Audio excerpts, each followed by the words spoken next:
Hello, everybody. It's Harry Carey. Join me in singing Take Me Out to the Ball Game. Take me out to the ball game. Take me out with the crowd. Buy me some peanuts and Cracker Jacks. I don't care if I ever get back, 'cause root for the Commies. If they don't win, it's a shame. 'Cause it's 1, 2, 3 strikes, you're out. How the old ball game. This is the Backwards Forward Podcast. I am your host, Blake Foster.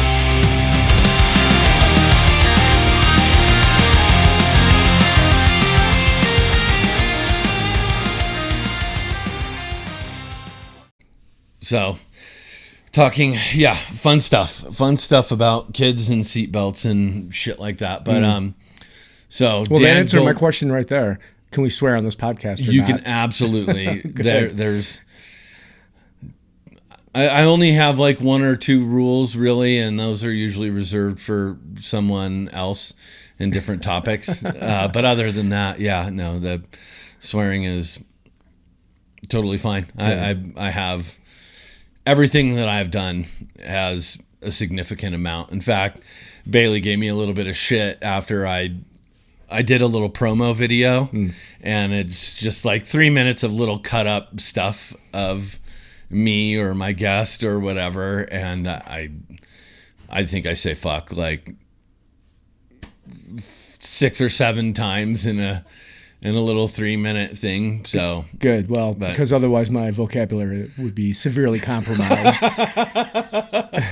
Well, and the nice part is we're not late in the baseball season yet to where, the frustrated element of comes out to where you're cursing your favorite team. I don't think I've got any Cubs gear on me yet, so yeah. No. I think we'll be okay. Yeah, so grew up in Chicago. Oh, everybody, this is my buddy Dan Goldman, and we're going to sit down and talk some baseball then and now and the good old days and all that fun stuff. In fact, let me get my screen up right here, right there. So I have little reminders and prompts. Oh, good. No true teleprompter, so I can't read off of one of those. All off the cuff. Yeah, absolutely. So no clue what's coming at me. Yeah. Well, you grew up in Chicago. Chicagoland area, out in the burbs. Out in the burbs? Is that so?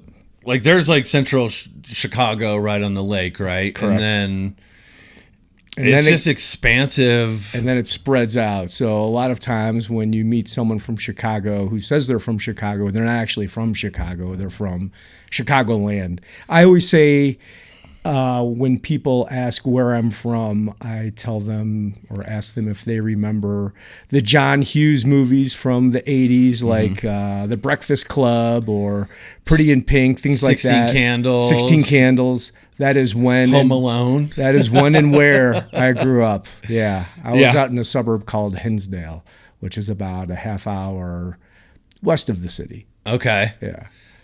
Then that's where everybody, it's just... So, like, there's the north side, right? Yep. And then there's the south side. Yeah. Is that, like... Generically speaking, yep. Is... what? So, north side, Cubs guys. South side, Sox. White Sox. Is that just, like, city all the way kind of down, and then the suburbs plume out from there? Or is it... Well, I don't know. I don't know the geography of it at all. As far as like where fans typically are located and things like that. Yeah. I think the Cubs are the overwhelming favorites in the city. It would probably be 80-20 Cubs fans, I bet, something like that. But the White Sox fans are a small but vocal contingent for sure that very much have a lesser than kind of attitude, and Underdog. proudly wear that badge. So when you go to Cubs Sox games, whether it's at Wrigley or Comiskey, the rivalry is real. Cubs fans are usually a lot more genteel, I would say, is probably a fair way to describe them, and the Sox fans would be a little rowdier. Yeah. You know. Did you live back there when they started interleague play? Yeah, I was in Chicago at that point. I think they started interleague play, like in 96? After the strike, 96, Okay. 97, 95. something like that. Yeah. The strike Strike was was 94.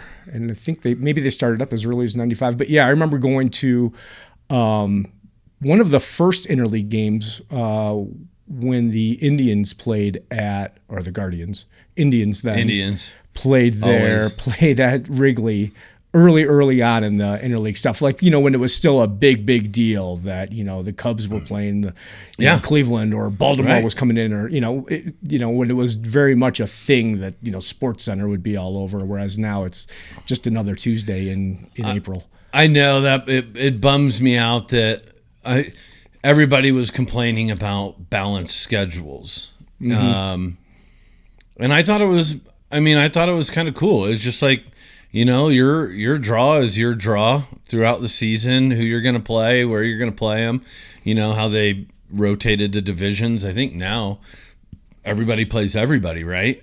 I think so. It seems like they tweak it every year or two.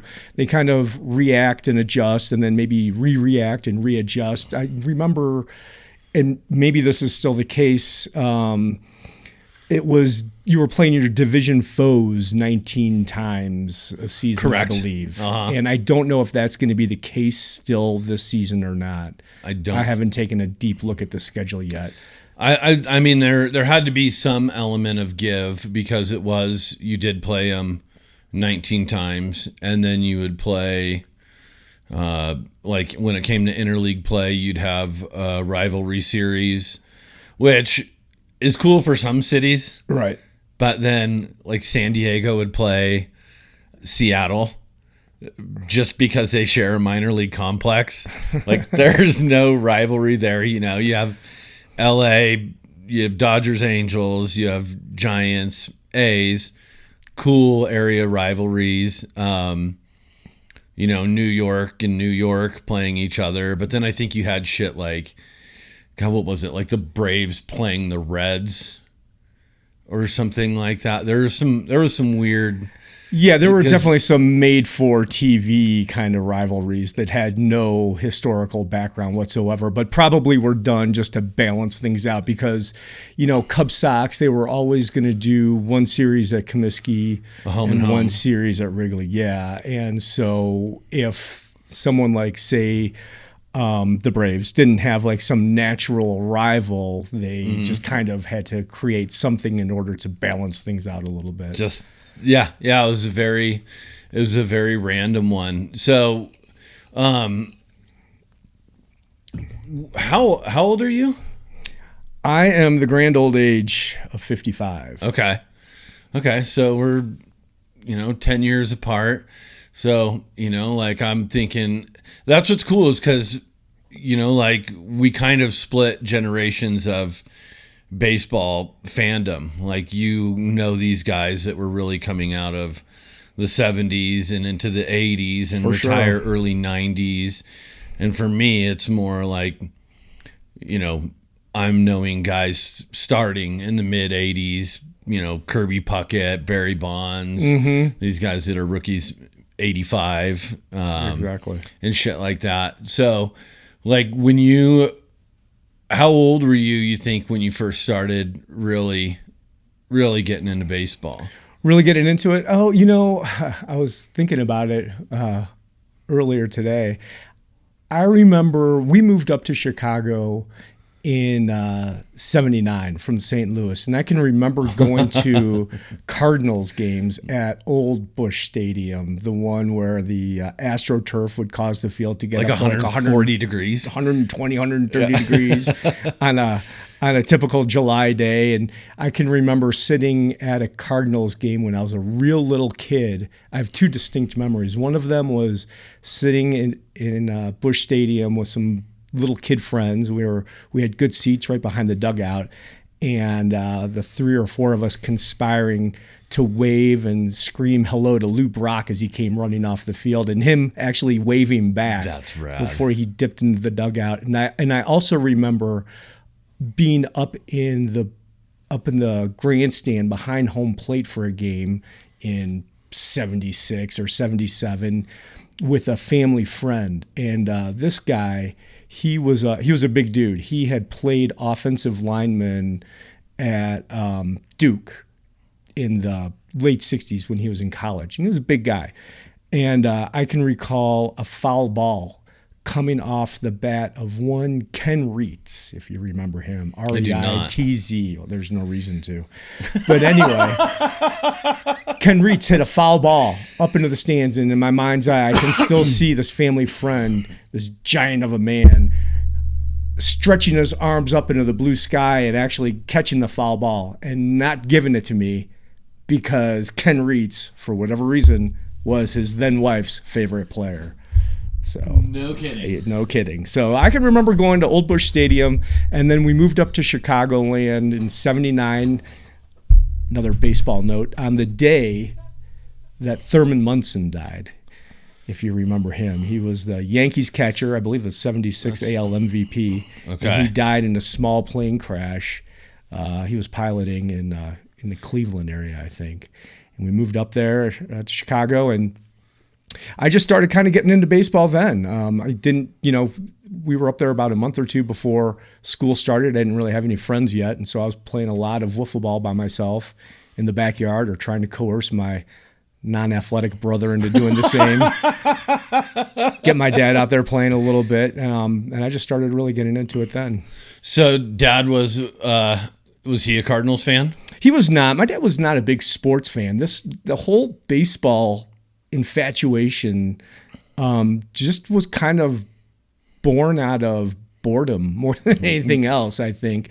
I don't know. I was kind of a blank slate, and for whatever reason, that bug just burrowed under my skin, and all of a sudden, when I was like 9 years old, 8, 9 years old, I just could not get enough of it. I couldn't read enough about it. I couldn't watch enough of the Cubs on WGN. I couldn't play enough. There were not enough hours in the day. Okay, so you didn't have to break a family history of going from Cardinals to Cubs fan. No, in fact, my mom was the only real baseball fan in the family, and she's from back east and was a pretty dyed-in-the-wool Brooklyn Dodgers fan. Her favorite player was Duke Snider. Okay. And another, kind of early baseball memory is she won a raffle. I'm sure the odds were very heavily stacked in her favor because why would they have this? But there was a raffle at my elementary school to win a chance to meet Duke Snider, who was then a broadcaster for the Montreal Expos when they came to town and played at Wrigley. So I can remember she and I, and I'm sure my brother and maybe my sister, trooping up to the broadcast booth at Wrigley and getting a chance to meet Duke Snider, her childhood hero, and at the same time got to see Carrie, got to see Steve rad. Stone, met them for the first times, and so that was pretty cool. And Harry Carey, was he with the White Sox first, and then went and broadcasted for the Cubs, right? Yeah. Didn't he have a blow up with like Comiskey or some shit like that, or did they just? He'd been a Cardinals broadcaster for years and years and years and years, and then I think there was some kind of incident involving Harry and maybe a female member of the Bush family, so that led to his departure. And Such a good-looking guy. How could a woman resist? You know, Harry, the ultimate ladies' man, but he kind of was. You know, ladies love Harry. So anyway, he ended up at Comiskey for a few years, and then there was something that went on there, and I think he was kind of out in the wind, and that was right, I believe, when the Tribune Company had purchased the Cubs, and so they brought him into the fold, and then he may have come in '84, which is when the Cubs won for the first time since 45, and they kind of blew up. I know one team that won a couple more games. You know, you were kind enough to put a Cubs screensaver on this monitor behind me, but what you failed to do, asshole, is take down that fucking 1984 Padres pennant right in my line of sight. Right above you. I didn't even think about it. Yeah, I know. What an ass. But that, you know, that I have whole a team picture and yeah, a couple I'm other sure you things. do. Yeah, I've probably got like a big Padres logo with a slash through it on my left ass cheek. But yeah, no, that was when it all kind of blew up for the Cubs and for Harry, and he kind of started becoming this national celebrity, and it was pretty fun. Yeah. So who was your main man?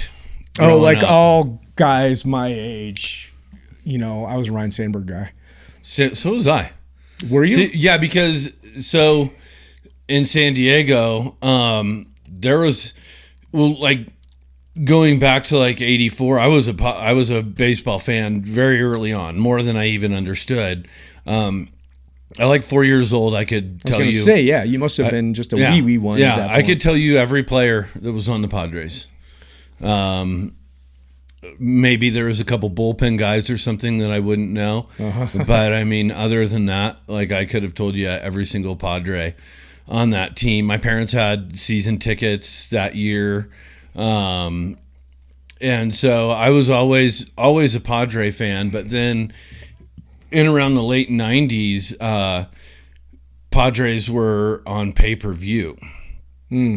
So we weren't getting them always locally broadcast. Thank goodness my mom we had one of those turn dial cable boxes that went up to like 30. Yeah, right. And then there was like the two pay-per-view X's, and we had a black box and we could get the Padre games. Well played. But the other thing that we did have was we had TBS and we had WGN.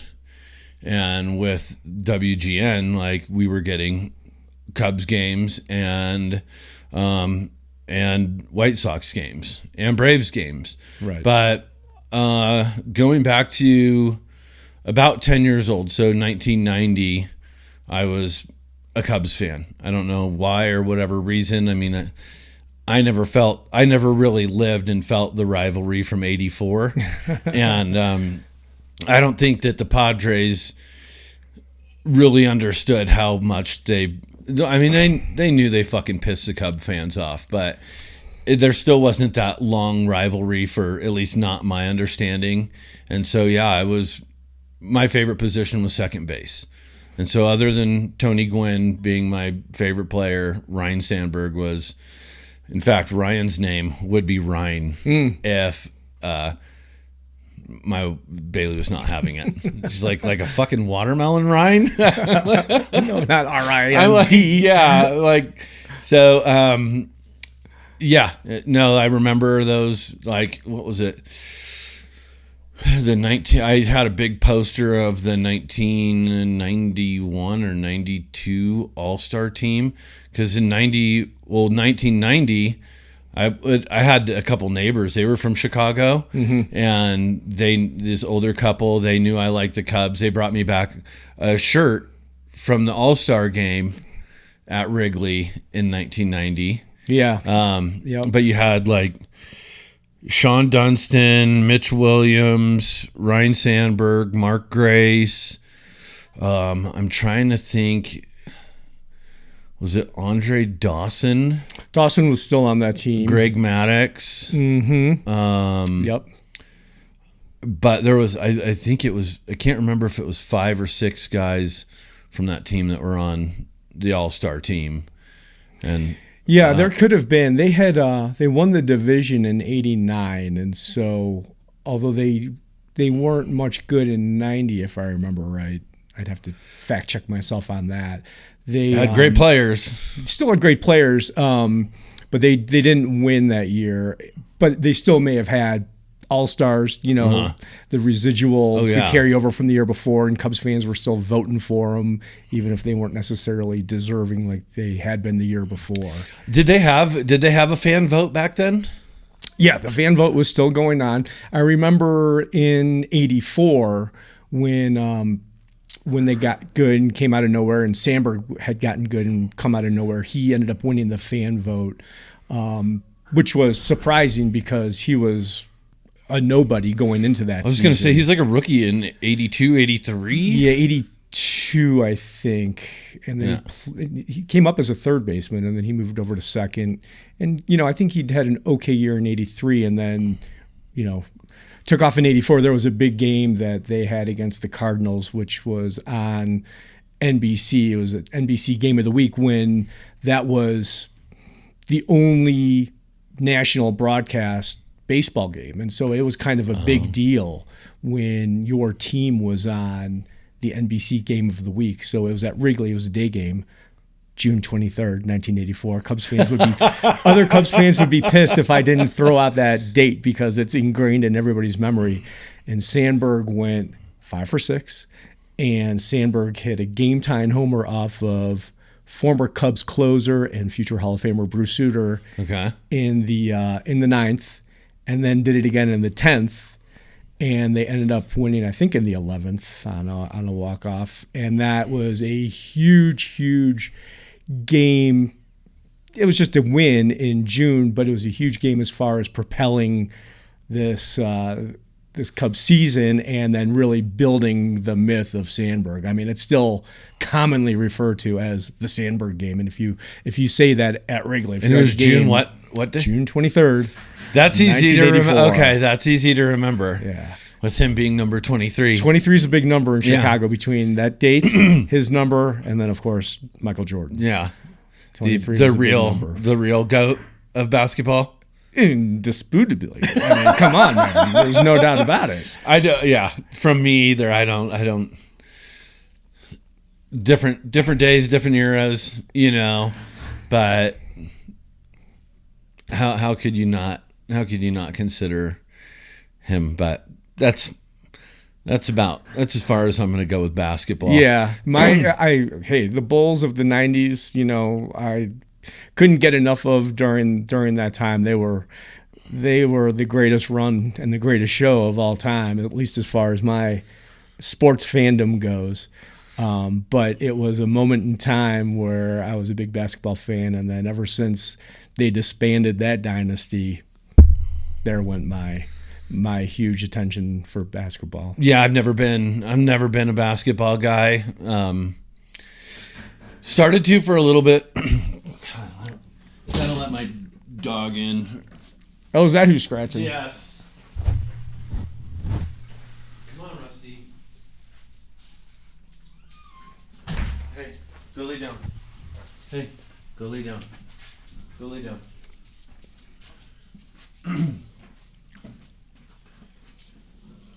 Yeah, she's got claws like Freddy Krueger and just scratches on the door. So, yeah, that was that. Did they have a central back then? For baseball, baseball? Yeah, it was East and West for the longest time. Right, Cubs were NL East. Like when they won the division in '84, they were the NL East champs. And that's what I thought.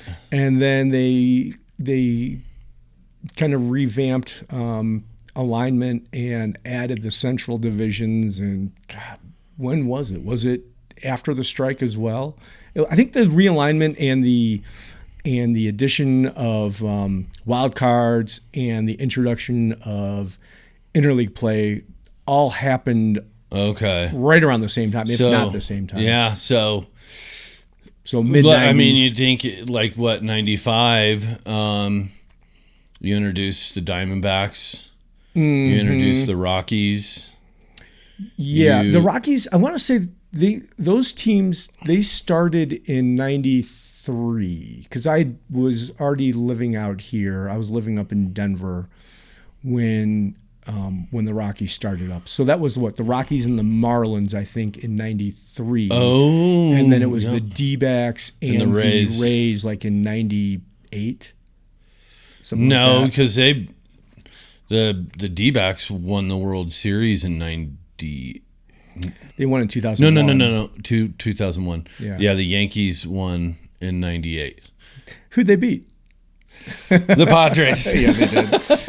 That was my senior year in high school. A dude that I went to high school with. A dude that went to my high school was the starting right fielder for the Yankees, Shane Spencer. Oh, sure, I remember Shane Spencer's name. It's pretty funny, that the real historical play at home plate between the Yankees and the Athletics.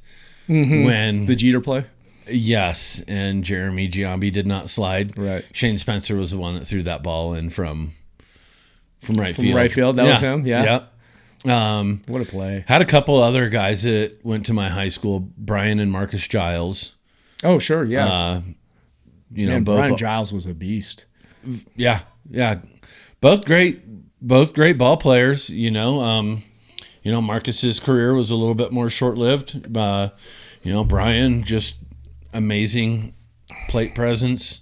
Pirates, right? Isn't that where he was on originally he was on those Indians teams. Okay. With like Manny Ramirez and Sandy Alomar, those 95, 96 teams that were close to the World Series. Yeah. Yes, Albert Bell. Yeah. And then he went to the Pirates. He was the all-star there. And then it was about when Petco Park opened up is when we got Brian Giles from the Pirates. Okay. Signed him as a free agent. How'd that turn out for the Padres? That one was good. Was it? Yeah, I think so. I mean, you play in the or the NL Central, and your power numbers are going to be a lot more inflated than when you come to the NL West. When you're playing Chicago, Cincinnati, at that time Houston, St. Louis, Pittsburgh, a lot of home runs get hit out of those stadiums. I don't know if it was the stadiums as much as it was the syringes at that point. There's a possibility of that. Yeah. But yeah, the power numbers don't translate all the time. Well, and on top of it, you're going from historically a lot more home runs get hit out there, as well as coming to a division where historically is one of the best pitching divisions in all of baseball. Oh, it's true. And bigger, little bit bigger parks, heavier air, coastal. Do you know what the second highest elevation stadium is in the major leagues? Arizona, I believe. Yeah. But other than that, and that's sub 2,000 feet. Do you know what the third oldest stadium is in the major leagues? The third oldest. Speaking of stadium trivia. It's surprising to a person of my vintage. Well, you have Wrigley is probably number one, or it's one or two. Yeah. Fenway is one or two. Right. The third, it's Dodger Stadium. It is Dodger Stadium. Very good. Yeah. Which is crazy to think about, because it still, to me, doesn't feel like it would be the third oldest stadium in a sport that dates back to the 1870s. Yeah. So, in speaking of which, like one of the stadiums I haven't been to Wrigley. Bailey bought tickets one time. I had tickets right behind home plate, and then just things did not shake out with life the way that you wanted them to, and ended up not going. But I had right behind home plate, like in the boxes, right behind home plate at Wrigley. That happened to me with Old Yankee Stadium where we had tickets and then something happened and we weren't able to make the game while we were in New York. Did you ever go to that stadium? No, that was my one and only shot. 2007, we were going to get married, and I thought that was going to be the last year of Yankee Stadium. And so I told Bailey, I'm like, I have to go. And she's like, you know, we're saving up for the wedding, like can't afford it, whatever. I'm like, I don't care if I have to buy a ticket and fucking hitchhike. Like, I'm going to Yankee Stadium before they tear it down. Mm-hmm. Well, we ended up going. It ended up not being the year that they tore it down. But you got there. They still had 2008, but we did. Yeah, I did the tour, went up in the press box, sat in the seats of where the New York Times writers sat. Cool. Yeah, sure.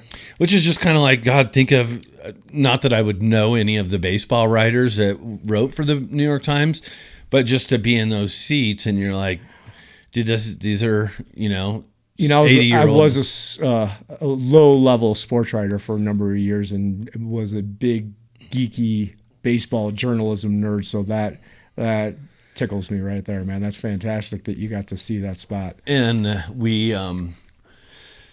did the whole tour, Monument Park, walked around the field, went in the dugout, did all that stuff.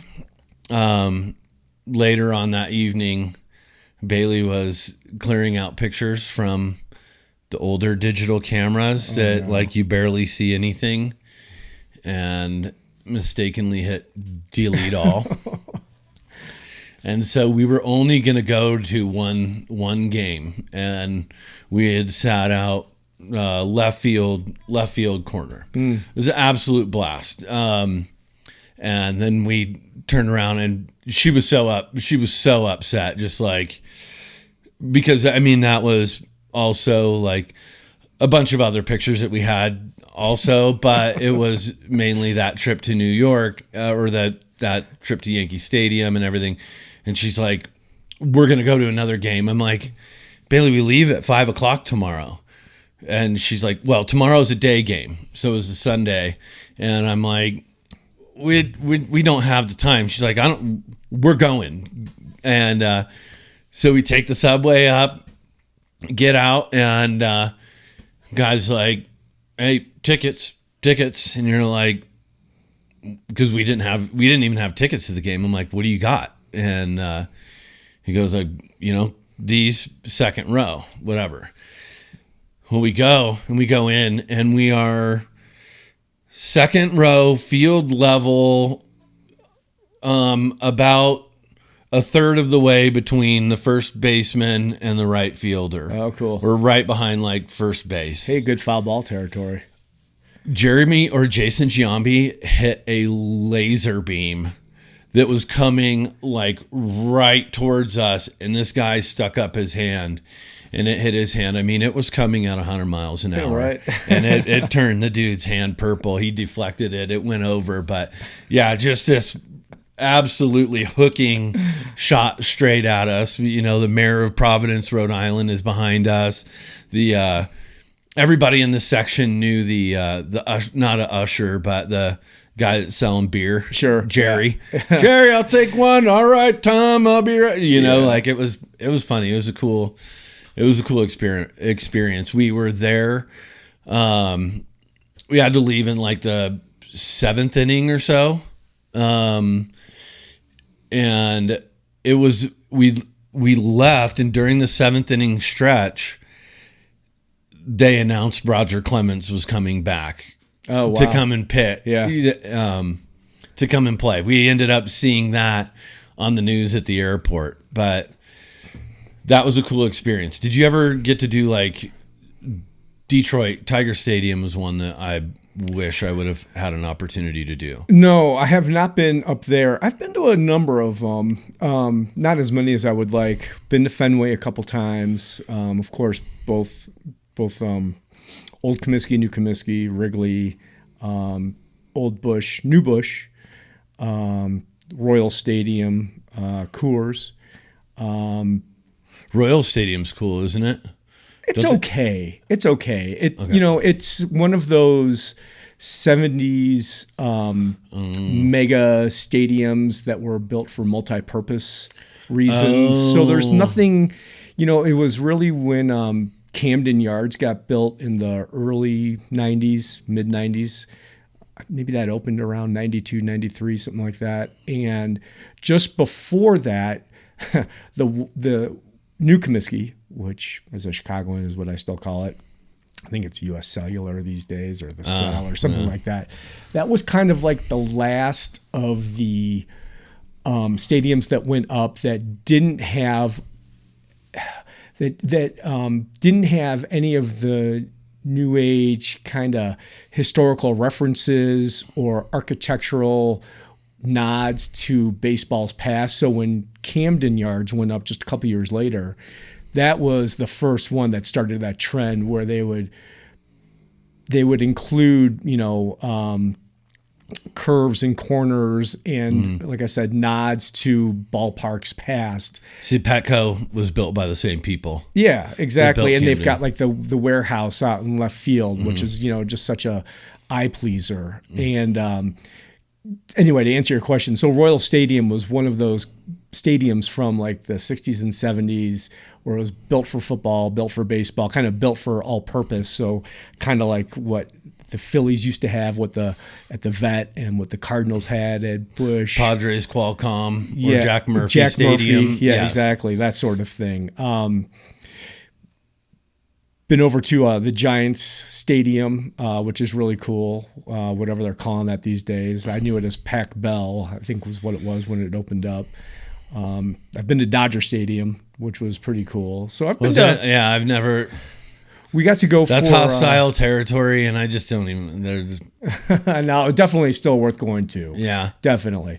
We got to go for the All-Star game in 23. I forget which year now. Yeah. Which was a pretty amazing experience. Speaking of the All-Star game, Yeah.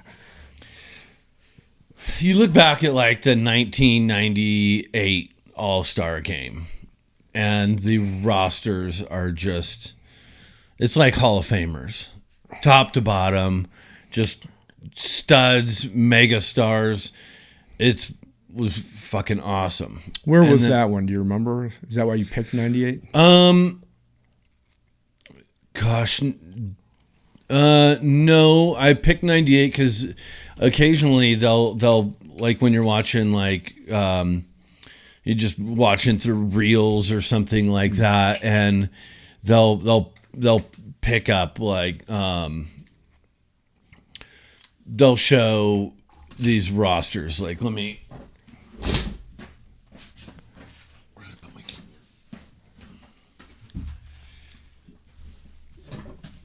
These rosters are incredible, right?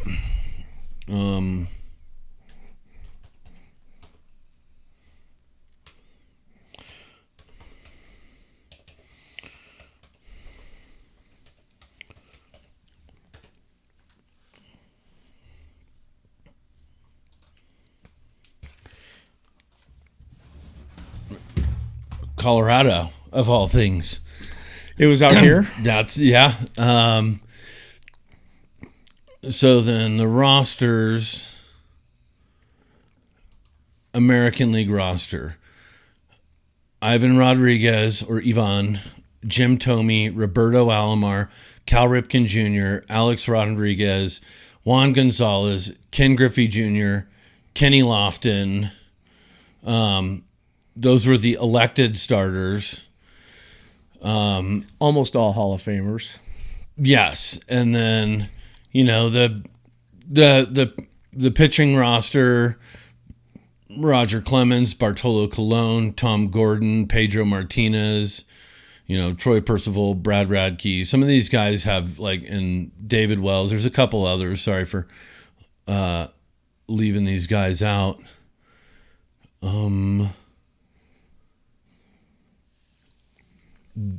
Okay. I got to see if I can remember this one to get back to it. John Wetland. Oh, sure. He was the Yankees closer before Mariano. And he's since had some legal things Wetland has? I believe. I want to. Could be. Yeah, I'm not I want familiar to. with I that. want to confirm it before, because if it's who I'm thinking of, he lives in like Pagosa. Oh, okay.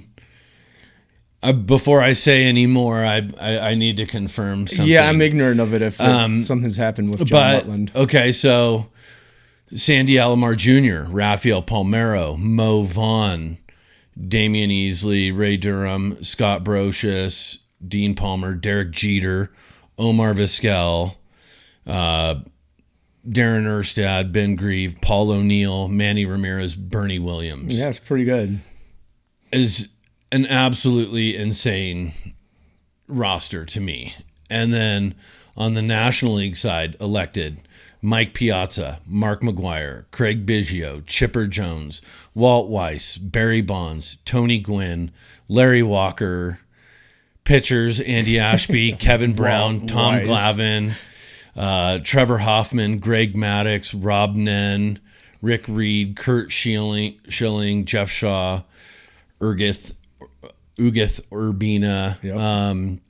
Reserves, Jason Kendall, Javi Lopez, Andres Galarraga, Brett Boone, Fernando Villa, Vinny Castilla, Edgar Renteria, Moises Alou, Dante Bichette, Gary Sheffield, Sammy Sosa, Greg Vaughn, Devon White.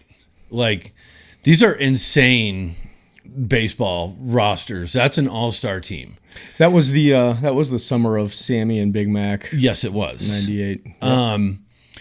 And I was living in Chicago that summer. That was pretty fun. So, but then like a lot of these guys, okay, some of them are guys that are having great first halves, but some of them are guys that are like had amazing careers up to this point. And we're still putting up numbers along the way. And even you go back to the old, you look at I used to watch the old black and white all-star games. Oh yeah. Or those were the best parts of the rain delays. If there was a Cubs rain delay and GN had to fill time, oftentimes they would fill it with, well, let's go back to the 1963 home run derby between Willie Mays and Mickey Mantle, or they'd put on highlights from the 1975 All-Star game at wherever, Metropolitan Stadium where the Twins were, or something like that. Yeah. And those were a blast. I love those. And now it seems like the All-Star games are like, I got to go to the 2016 All-Star game in San Diego. Bailey bought tickets. It's something I've always wanted to go to because of these days when they're wearing their uniforms seeing them all wear their own uniforms out on the field, playing together, all that stuff. Which I believe they're going back to. If they didn't last year, I think they're going back to wearing their team jerseys as opposed to an all-star jersey. I hope so. Which is good. Yeah. Yeah. I'm a traditionalist with baseball. Home whites, away grays. I don't like the solid color spring training uniforms. I don't really care for the urban whatever. What are the new? They've been doing it for a few years, where it's another alternate jersey, another chance to sell a jersey. And there's a term for it, and I'm blanking on the name. The teams tend to wear like on Friday home games or something like that. I can't remember if it's like the urban. I think we're talking about the same thing. Yeah, or the City Connect. City Connect. That's right. what it is. Yeah. Yeah, I'm not I always thought it was cool on Sundays, like Padres would wear the camo. Mm-hmm. Always loved that. But the City Connect, it's okay. I like them. And I'm okay with having it be like you throw it in there on occasion for the random days, like football will do the throwback days and stuff like that. But on regular baseball game days or whatever, I hate the solid colors. I just because I don't know, a lot of people may or may not realize, but it's like home whites, away grays. When they're at home, Yankee jerseys or the Red Sox jerseys will say Red Sox. When they're away, it'll say Boston. Correct. and so on and so forth for all the cities. Cardinals, St. Louis, I always liked that. But when I went to the All-Star game in 2016, it was like, who are all the guys that have had a great first half? And it didn't have that like mystique and the lore of like you're sitting there and watching just the giants of the game. And it is an exhibition game. Sure, to someone who's deserving, but it's kind of like you like watching the guys that have put the careers up. Right, that's the yin and yang of it. Do you put more weight on it being a reward for a player that's had a great April, May, half of June, or right? And that's a legit question because you're voting for that season's All-Star. So okay, that's on the one hand, versus on the other hand, the more established star who maybe hasn't had as good a first half as this out of the blue player, but has the track record. So which one are you putting more weight on? But that's kind of the fun of it. There's no right answer or wrong answer as far as I'm concerned. Sure. Do I want to see the guy who's just tearing it up and has kind of caught everybody's attention, or do I want to see the dude who's building a Hall of Fame career, but just didn't have as great a first half as player A did? Well, I mean, for me, it's the latter.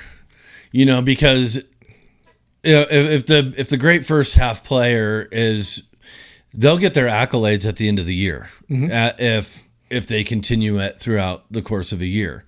You put a couple of those years together, and like now you're kind of in it. Just like you have to have X amount of years in order to enter the Hall of Fame. Yeah. In baseball or football, it's kind of like, give this guy a couple years to prove anything, because great these rookies come in and they have 20 home run first halves because they're just seeing fastballs down the dick from people that don't know them. The adjustments happen halfway through the season, whatever, more game film, and all of a sudden they've got a read on this guy and they're like, dude, can't hit an outside breaking ball from a right-handed pitcher. Right. It just throw it on the outside corner. He'll swing at it. Can't hit it. He won't punch it the other way. He's just a dead pull, dead straightaway hitter, but will not punch it the other way on an outside. He won't hang with it. Yeah, we all remember Javi Baez. There's, I was bringing up one of the Giles brothers. Marcus was a bit more on that side. Guys like Dan Ugla. Dan Ugla, yep. We had a few of them. Padres had a few of them over the course of the year, like Khalil Green, amazing defensive shortstop. Can't hit an outside breaking ball, but it's because he didn't try that right center gap. He didn't try and hit it on the right side. It was dead pull.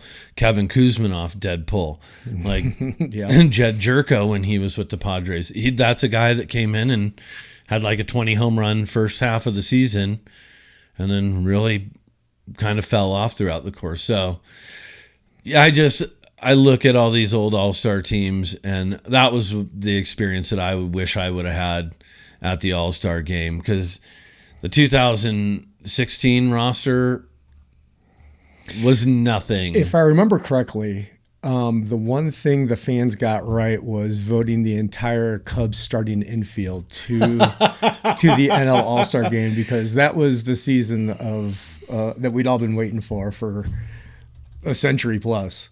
And so I think you got treated to Cubs at first, second, short, and third, on top of other positions where they were named as reserves.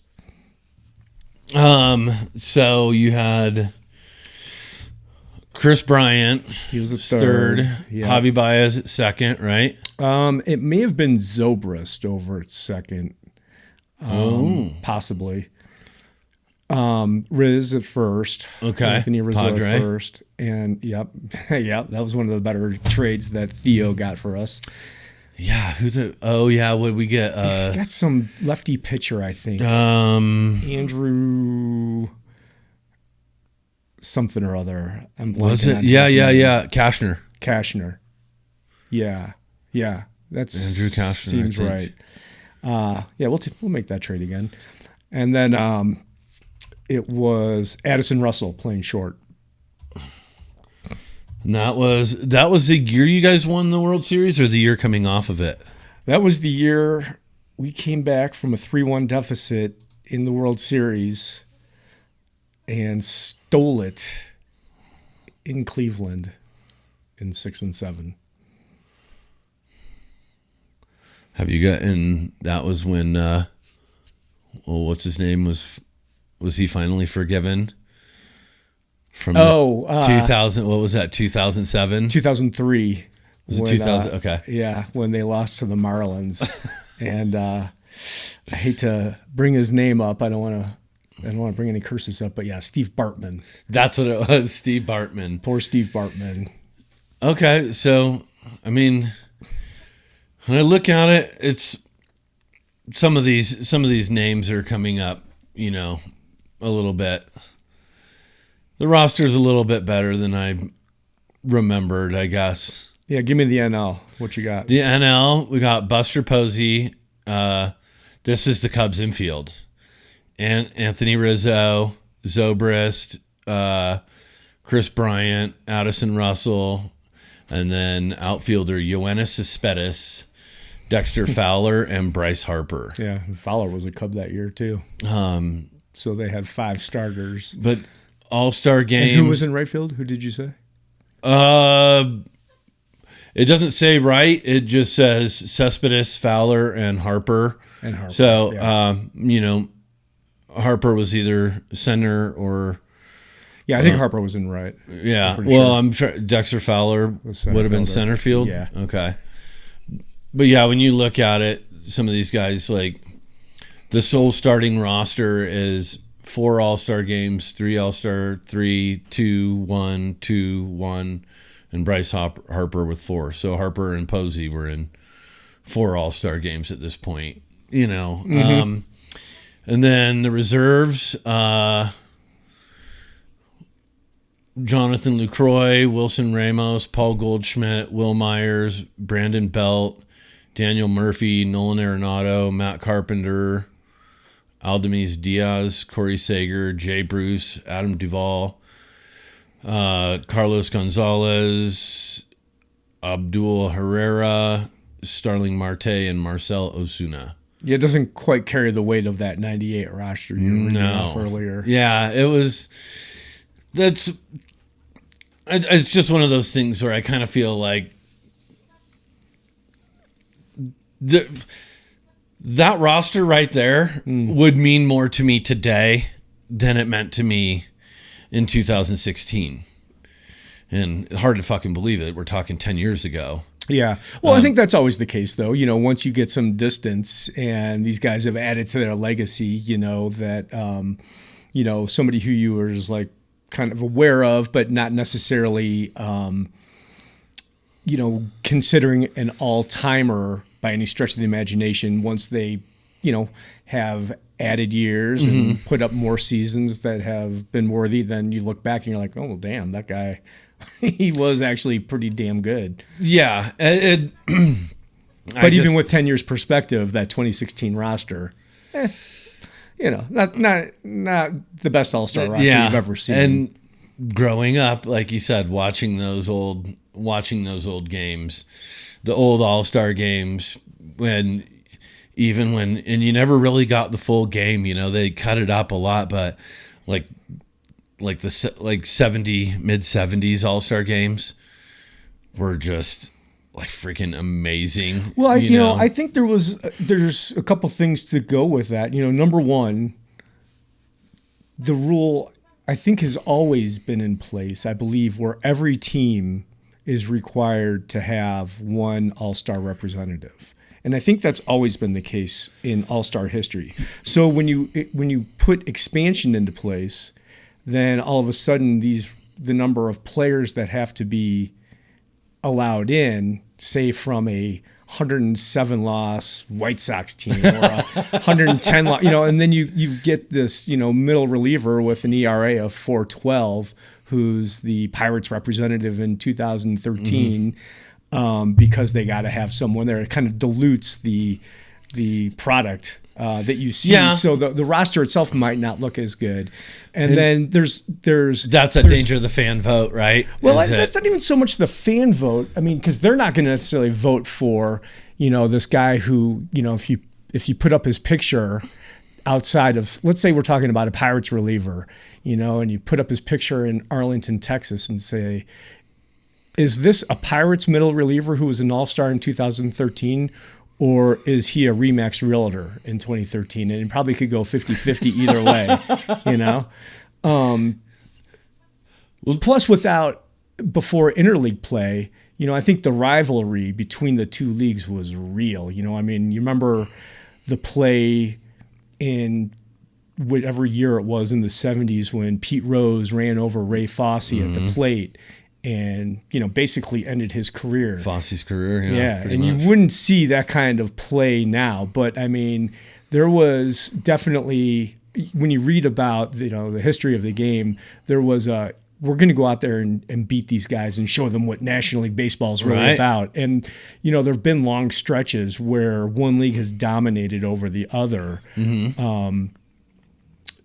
And I think a lot of that happened because, well, at least back then, because there was the real strong rivalry that the leagues, they didn't see each other during the season. So you either had the All-Star game or you had the World Series to prove that you were the better league than the other. And whereas now that's just not the case. I know, there's so much mixture. Like, I used to love it that you had the AL umpires and you had the NL umpires. They were completely, the AL had the big jackets on. AL umpires had the big jackets on. I've never been a fan. I'm not a fan of the DH, and I'm definitely not a fan, especially now that baseball is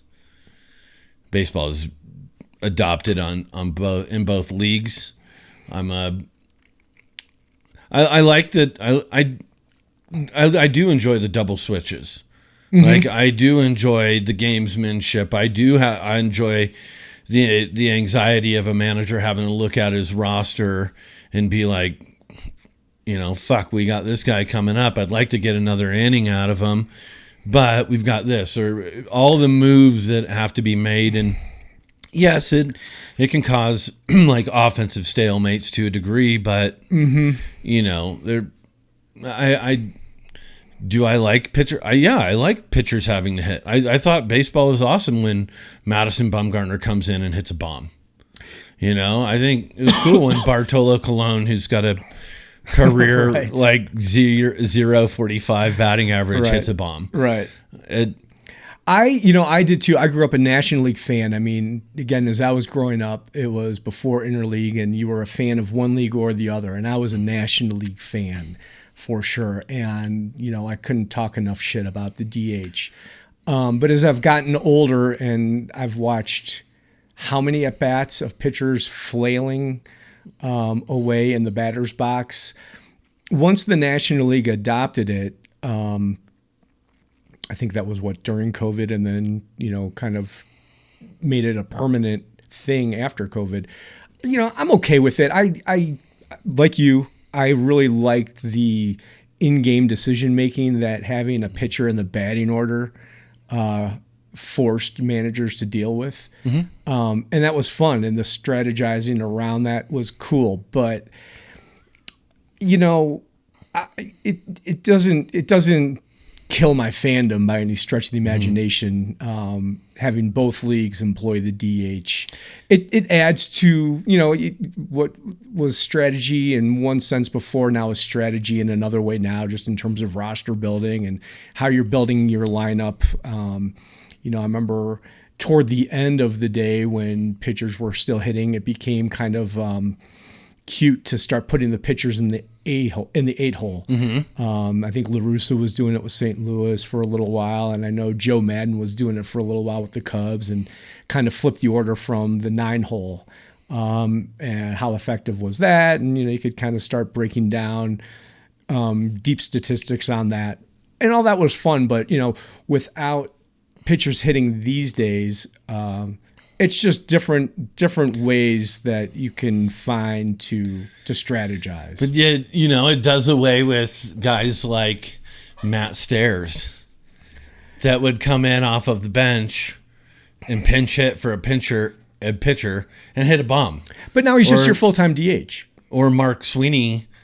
But some of these guys they're not even that good. They're just good for one at bat off the bench. Mark Sweeney was like a career over 300 hitter out of the dugout in pinch hitting. No, I would rather see the pitchers go and work more on their hitting than having that DH spot. I mean, that's fair. That's fair. No, I get it. I understand where you're coming from. Coming from San Diego, where every day is like Groundhog Day, right? That's kind of what an American League lineup is to me, where, they having the pitcher in there, it's like a season and it changes. Yes, but I think with,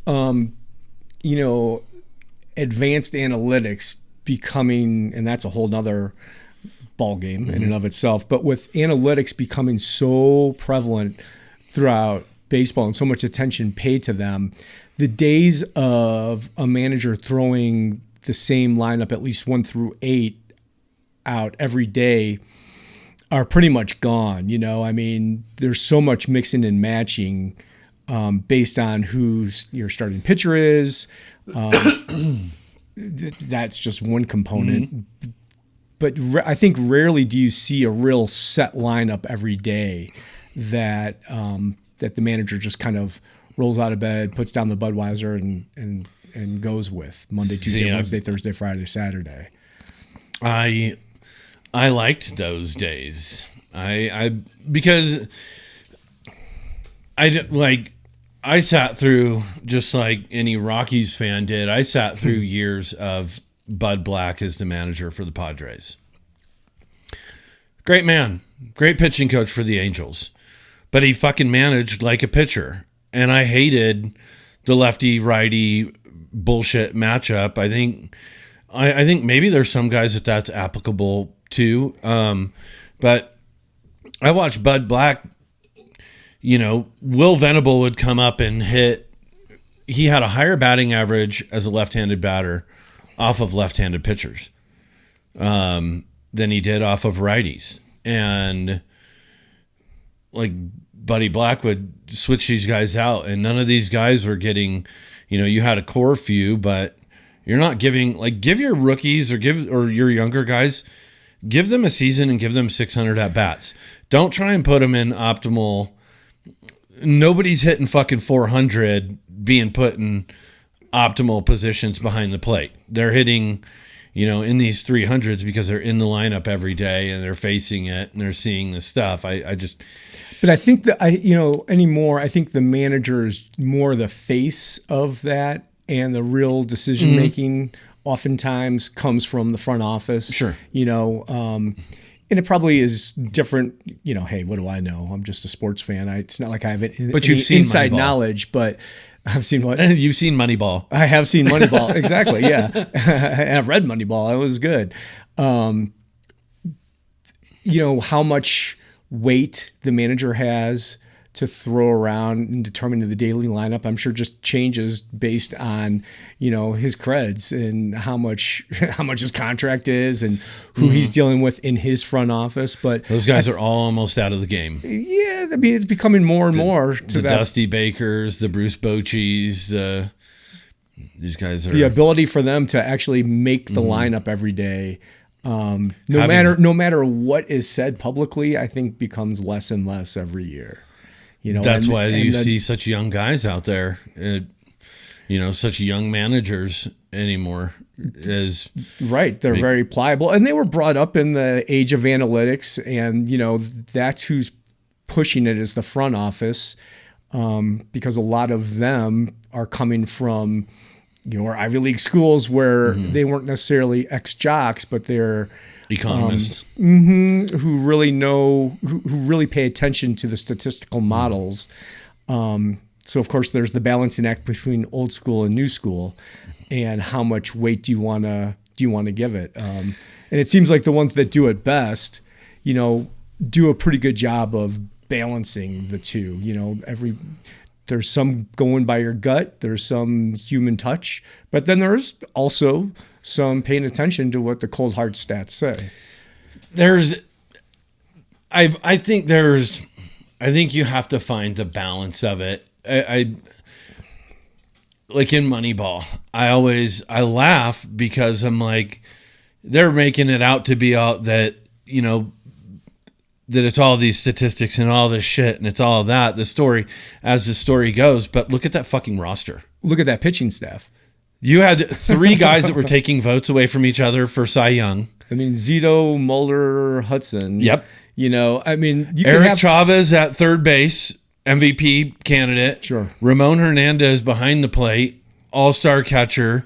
Jermaine Dye, center field. No doubt Eric they Burns. did a good job of Miguel exploiting. Tejada. Yeah, no, they did a great job though of exploiting undervalued players. Who this was before on base percentage was as valued as it is now. Mm-hmm. It was probably before slugging percentage was as valued as it is now, or OPS was as valued as it is now. Wasn't even a stat. Right. It wasn't even really a thing. I mean, so they did a great job of, getting bang for their buck, but what that movie especially, failed to take into account was this all-time pitching staff that was, really the foundation for that team. That was, the big 3. They were, and I take it back because no, Jason Giambi was one that was not on that team. Carlos Pena, who they traded away, became an all-star. Yeah. Not right away, but I always laugh because I'm sitting there going, Miguel Tejada is an MVP. Eric Chavez is top 3 MVP votes. Like Jermaine Dye is an all-star center fielder.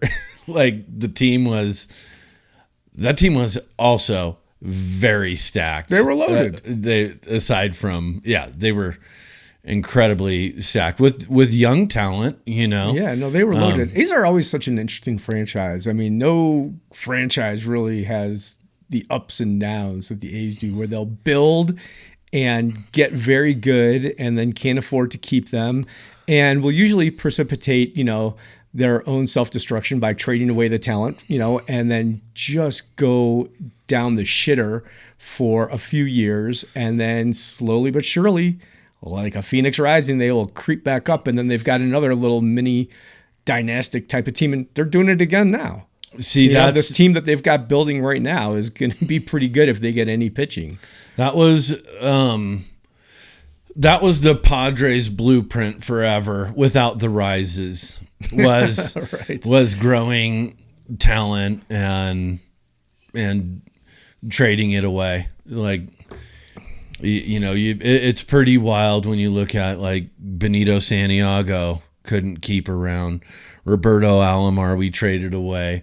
Ozzie Smith, we weren't going to be able to keep around. Dave Winfield, Carlos Baerga, drafted Todd Helton, and he said, fuck Padres. I mean, there's Anthony Rizzo, I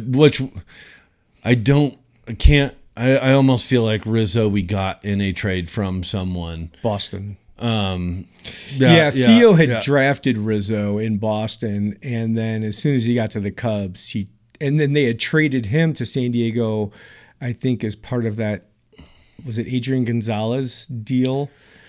And then as soon as Theo got to Chicago, he turned around, and that was like his first move. Basically, was getting Rizzo back from San Diego. I think he'd had a cup of coffee with San Diego at that point, but there was no. There was no track record at that point either. No. I mean, I remember I was in the van, my dad's van with him on his way back from working up in LA. And I think it was Anthony Rizzo's first at bat, and it was a triple. Was it? Yeah. Or something like that. Yeah. Yeah. No, it's just, the Padres have been that team. They've been the Major League Baseball's farm team. 98 they spent some money in those couple years, 96, getting Caminiti, there was a handful of guys. That 98 Padres team was a pretty awesome baseball team, but never kept them around. I mean, following 98, it was just, they were pretty bad for a number of years. But our talent was always, it was like veteran talent that we'd kind of bring in, like lower Mark Loretta, the mid 2000s, we put together a couple NL West champs. But nothing sustainable. We got our ass whipped when we turned around. I mean, one year, during the celebratory winning of the NL West, Jake Peavy breaks a rib in a dog pile, and then we go and we get swept by the Cardinals. Nothing ever. Yeah, now, but we had an ownership that wasn't going to pay a lot of money. We had John Moores, after paying $10 million for Ryan Klesko and $10 million for Phil Nevin a year. John Moores was, and then we moved into Petco Park, and when Padres moved into Petco Park, there was nothing around it, so it was just heavy, bay atmosphere, and the stadium was huge. They've cut the fence down a couple times in the outfield at Petco, and balls were just going out and dying. And then you had Phil Nevin just very publicly vocal about, you can't hit a home run in this ballpark. Yeah. So free agents any power hitting free agents didn't really want to come to San Diego. And John Moores was so pissed he wouldn't deal with Scott Boras after that. We've had that problem on the north side as well. Yeah. But let's take a break real quick. Sure. Stretch your backs. Sounds good. Break time. Yeah, so are you out on the Chargers since they moved? 100%. 100%. Yeah, I get that. I totally get that, man. I mean, the Bears are talking about moving. They're going to move. They've been playing at Soldier Field right on the lakefront in Chicago since I think the 70s, because they'd been at Wrigley before then. And they did a big renovation on it. Come to me a little bit. They did a big renovation on it, like in the aughts. That didn't play so well. So now, and they don't own the stadium. The city owns the stadium, and so there's the money, there's everything that goes along with it. So they purchased this huge tract of land in one of the northern suburbs called Arlington Heights, which is where this pretty famous racetrack was, Arlington Racetrack, I guess. And they demolished it. And they did this a few years ago with the idea that they were going to go up there and build a new stadium. But Illinois has no interest in putting any taxpayer money into the project. And so the Bears, and I'm not, 100% well-versed on all the ins and outs of the problems, but they've run into problems with the Illinois state legislature.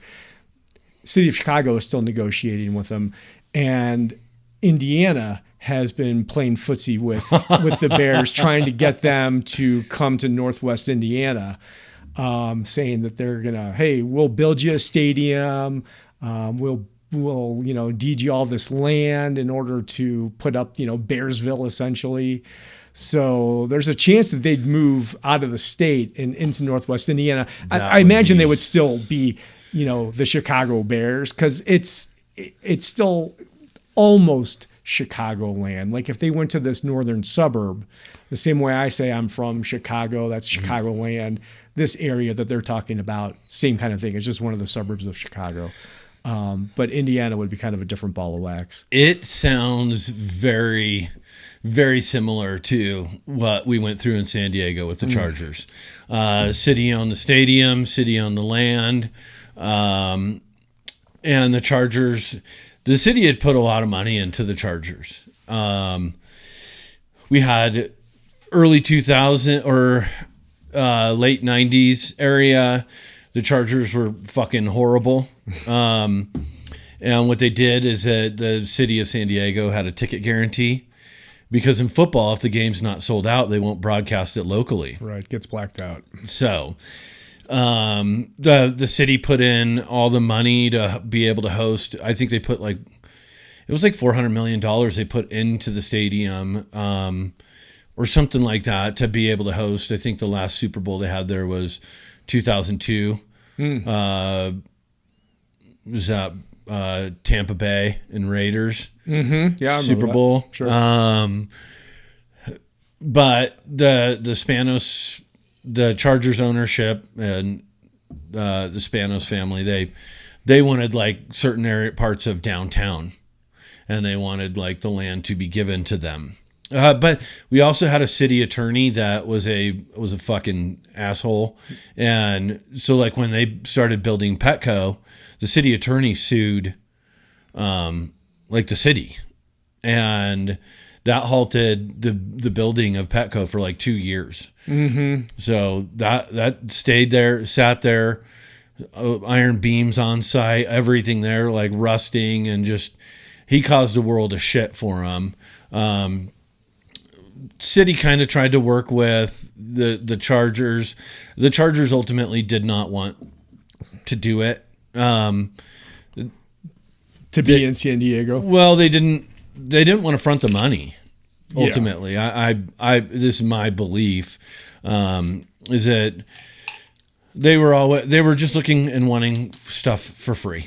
They've been wanting stuff to be handed to them, like, okay, well, you give us the land and we'll pay to build the stadium, kind of thing.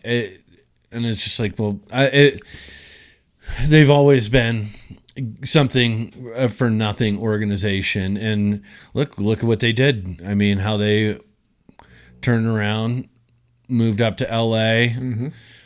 Played in a fucking soccer stadium, a 20,000 seat soccer stadium for a year. And then now they're going up and renting from the Rams and paying that, and just, but as soon as you put a LA logo on something, I mean, LA treats San Diego like we're their little redheaded stepchild, right. And everybody in San Diego's like, fuck LA, it's a shithole.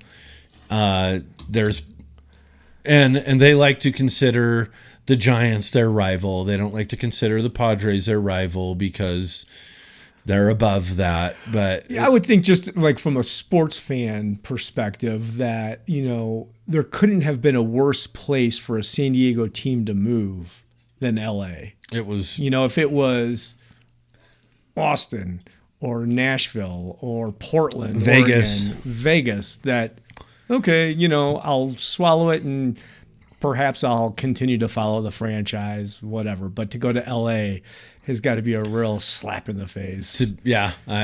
For someone from San Diego. I had some pretty harsh words for the ownership group in a Facebook post of what I thought, and like, doesn't bear repeating, but it was. I will never support that team as long as that ownership group is in place. Yeah. And I think that there's a desire to move back to San Diego, because it's not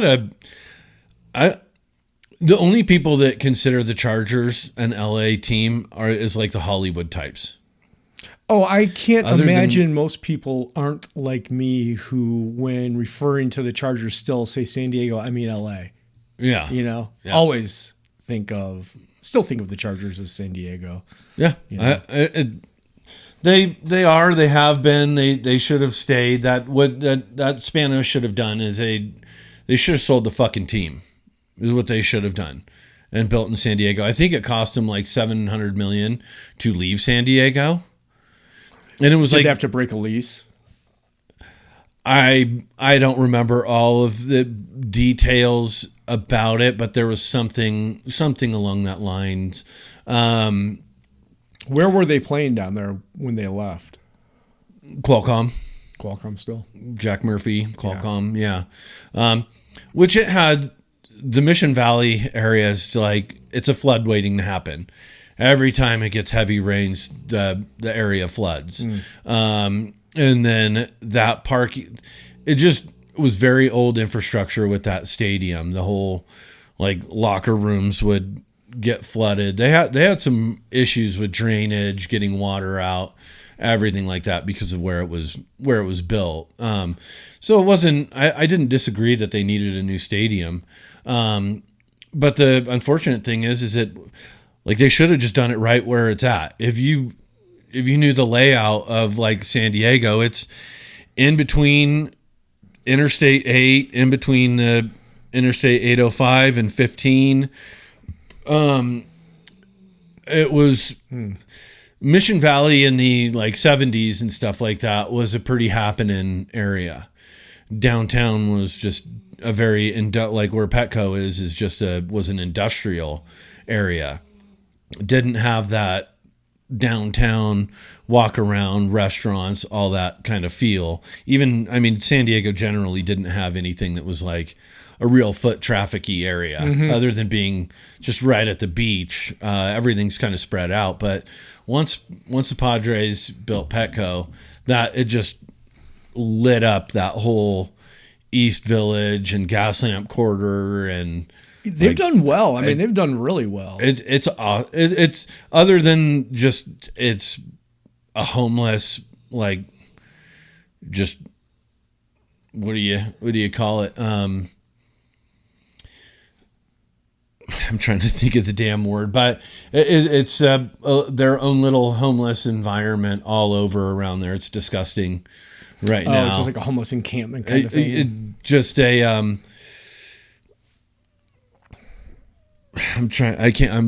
I could think of the word, like I always do this when I'm on camera. There's words that would come to my mind easily. I do it all on the time. or off, I'm sure. Yeah. But it's not even like an encampment. It's just like, San Francisco, LA, San Diego, all these places have just been rampant with homelessness and drugs, and the city doesn't do shit about it. It's pretty unfortunate because there are areas that are really nice and they're safe to walk around in, but then you get a little bit right outside the stadium. You go a little bit east instead of west, and whoops, you just got just fucking homeless people shitting on the sidewalk or whatever. Yeah, that just the nastiness of all that stuff going on. So, but where Qualcomm was in Mission Valley had just a monstrous like parking lot. The tailgating was awesome. I think it was like a 17,000 car parking lot all the way around the stadium. But if they were going to build there was other things where they wanted certain land to be able to build, like the Spanoses wanted certain land to be able to build condos, to build other things along with it. Yeah, that seems to be the trend for sure. Is it's not just the stadium, but it's the village around the stadium that is what's going to be the real moneymaker and what's so enticing to ownership, the real estate that's surrounding the stadium. Well, because it was so cool to be able to to have the Super Bowls, the Super Bowls, the NFL experience. Like it'd be cool to make it like a sports village, right? And have fully support football, have it only a football only stadium, because Qualcomm was a bit funky because it was a dual purpose stadium. And so like the seating for baseball, like you go to Petco and you're like right on top of the game. In most of that stadium, it's a great seat all the way around. The only real seats that I don't like is the upper tiers of right field. Is you get quite a ways away. But at Qualcomm, there were a lot of seats that were quite a ways away because it's not a baseball stadium. 70,000 seats or whatever, not 45,000 seats. Yeah. And it went out, not vertical. And so you were it was a bad football stadium in certain ways too. There were a lot of obstructed seats, real low. Like when you look at a lot of football stadiums now, they're that first row of seats, those people are 7 feet off the ground. You know, when they brought in to make it that football field, they had a lot of during baseball games, the bleachers would be taken out, not bleachers, but the rows of seats would all be taken out of the stadium. They'd be brought in for football, and that field level went down to where you were truly at field level. Well, how do you watch a football game when you're trying to look over a 6'5", 300-pound whole line of those dudes? You can't see shit. Right. So, but yeah, that was unfortunate that they left. I'll never support the franchise, but I kind of stopped watching football anyways. They started kneeling for the national anthem, and yeah, I know a fuck few you other guys. people who had problems with that. I had a huge problem with it. Yeah. You know, it's an American sport. Football is, the game is bigger than the organization, or at least it should be treated as such. And the game should unify people, not tear people, not bring people apart or segregate people. All these games they should all bring people together, other than the opposition. But the game should unify people, and I once they insert themselves into political or social agendas, I don't support. I take the other tact on that, where I'm okay with that. I was okay with the kneeling, and I'm okay with anybody expressing what they want in any of the venues, and whether they're talking at the stadium or after the game or anything like that. I don't have a big problem with that at all. And some of them I agree with, and some of them I don't. But I'm a pretty, and this probably goes back to my journalism days, but I'm a pretty hardcore free speech advocate. And you can make your own bed, and if you end up having to lay in it, then that's fine too. But so if that means it's going to cost you people because some folks are going to be offended by your actions, then live with that. But me personally, I'm fine with the kneeling when that was going on with Kaepernick. I didn't have an issue with that. I thought there was a point to be made. Yeah, and which, like, my thing was never like stand up and scream from the mountaintops, how dare you, and just try and coerce people into feeling and sharing my opinion or beliefs on the matter. It was just me on a personal level. I thought it was, again, I support people's free speech and freedom of expression. I don't have any problem with that. But what my problem is that I think that just because you have an opinion doesn't always mean that your perspective is on the money, and I think that people have this. You have your individual expressions, your individual perspectives on things, but I think sometimes they're taken without consideration of other elements and other, like, when people that are wearing that flag are fighting for our country, regardless of your opinion or people's opinion on the conflicts they're involved in. When, there's the Vietnam generation, the World War II generation that were taking the war and were wearing that flag and doing it, in the name of the United States, and everything that has been, all the effort that has been to make that flag what it is.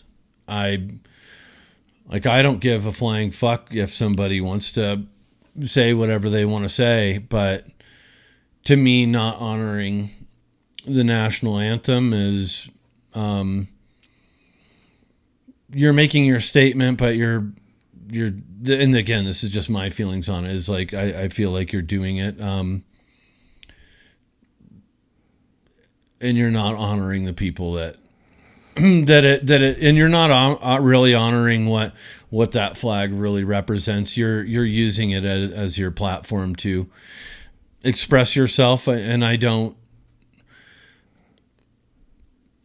We live in an area. Look, we won't get too political, but we live in a world where, the politicians seem to kind of dictate what the world sees that flag represents. But to me, it represents the people of the United States, our freedom. I mean, me too. I'm with you on that. But I guess maybe I look at it just kind of from maybe the flip side of that coin, which is that in a way it does honor all of that, in that we do have the right to do that. That those people who fought in the armed services fought for a country where somebody could make that kind of stance, make that kind of protest without fear of reprisal from the government. And that's not what happened during this. This is an NFL thing. It's not like the government came down on them. But that, that it takes a certain amount of courage in order to take that stance. God knows that the people who did it certainly got a lot of grief from a lot of people, and a lot of support from people as well. But it's not a courageous thing to kind of put yourself out there and make yourself vulnerable for making your beliefs known. So it's the kind of thing where you're, like I said, in a way honoring those traditions and those rights that we have as Americans. Sure. And that's, I totally understand that. Yeah. And just like I've had friends that are veterans that were like, that's what we fought for. If that's what they want to do, that's what they want to do. I can respect that. Just to me, it was the NFL borderline endorsing it. It was just one of those things, a big turnoff for me. Like, as far as being offended, no, my response is, fuck you guys. Like, that's,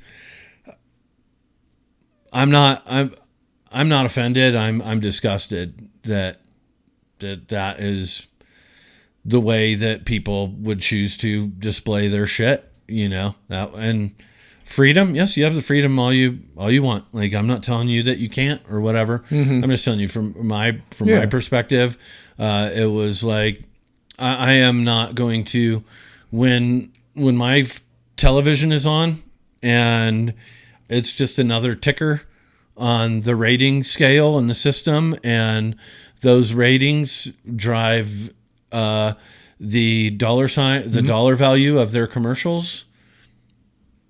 Like, I'm just not going to contribute to it. Yeah, no, fair enough. And and that baseball got me in that 2020 season, the shortened season. Turned on baseball. First game of the season, Dodgers Padres. MLB logo behind home plate, instead of it being the typical, I'm pretty sure that's Mickey Mantle. That's the logo for MLB. Oh, I'm with you. Yeah, okay. I'm trying to remember. I don't think it is. We should look that up. Yeah, find that. I don't think it is, but I wouldn't swear to that. Oh, fucking. Like the way Jerry West was the logo for the NBA. I'm not sure. Maybe there isn't even a player who it's there may based not, on. but it looks like Mickey Mantle. Okay, fair enough. That's But anyway, I got you off track. But that logo was instead of it being its typical white, it was painted black, and the letters of MLB were flopped around to say BLM. Okay. And that's not Bureau of Land Management, Right. and it's not. I'm not opposed to the message, but the organization. If anybody did any digging into who was behind the organization, it's a pretty bad group of people, and they were playing like the I Can't Breathe commercials and shit. Their Comedy Central, and I was just like, turning on baseball is my way to get away from this fucking horse shit. Right. Not for it to be an extension of it and it to be marketed. I'm with you on that. I get tired of leagues feeling the need to moralize to me on either side of it, whether it's, gung-ho, rah, rah, rah, American, apple pie, and Chevrolet, whether it's that end of the spectrum or a more liberal end of the spectrum, like a Black Lives Matter ad. And I don't remember that specifically, but I don't doubt that it happened. No matter what, I personally don't need any of the leagues giving me a morality lesson. Mm-hmm. When, to me, it all comes down to the bottom line of, dollars and cents, because it's an American corporation, and it's and that's fair enough. It's a capitalist society, and so money is what's going to drive everything. And to try to pretty up your message by telling me either how patriotic you are or how moralistic you are, just it rubs me the wrong way. It feels really, really patronizing.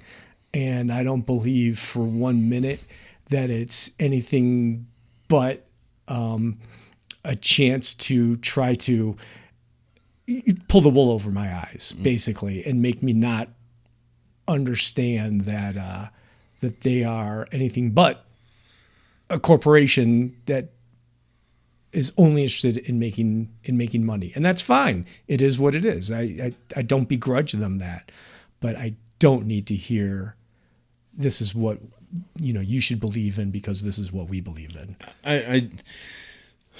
I think their officials should position on all things socially like this is we have no official position. Basically. Like we are representatives of because I think that these leagues and everything they should honor the perspective of all of their players, all of their employees, and everything else. And when it comes to I don't give a shit about. I'm not anti-gay, but I don't think that there should be the gay day at the baseball stadiums. What I was saying before, I mean in terms of the NFL, MLB, NBA, NHL, whatever.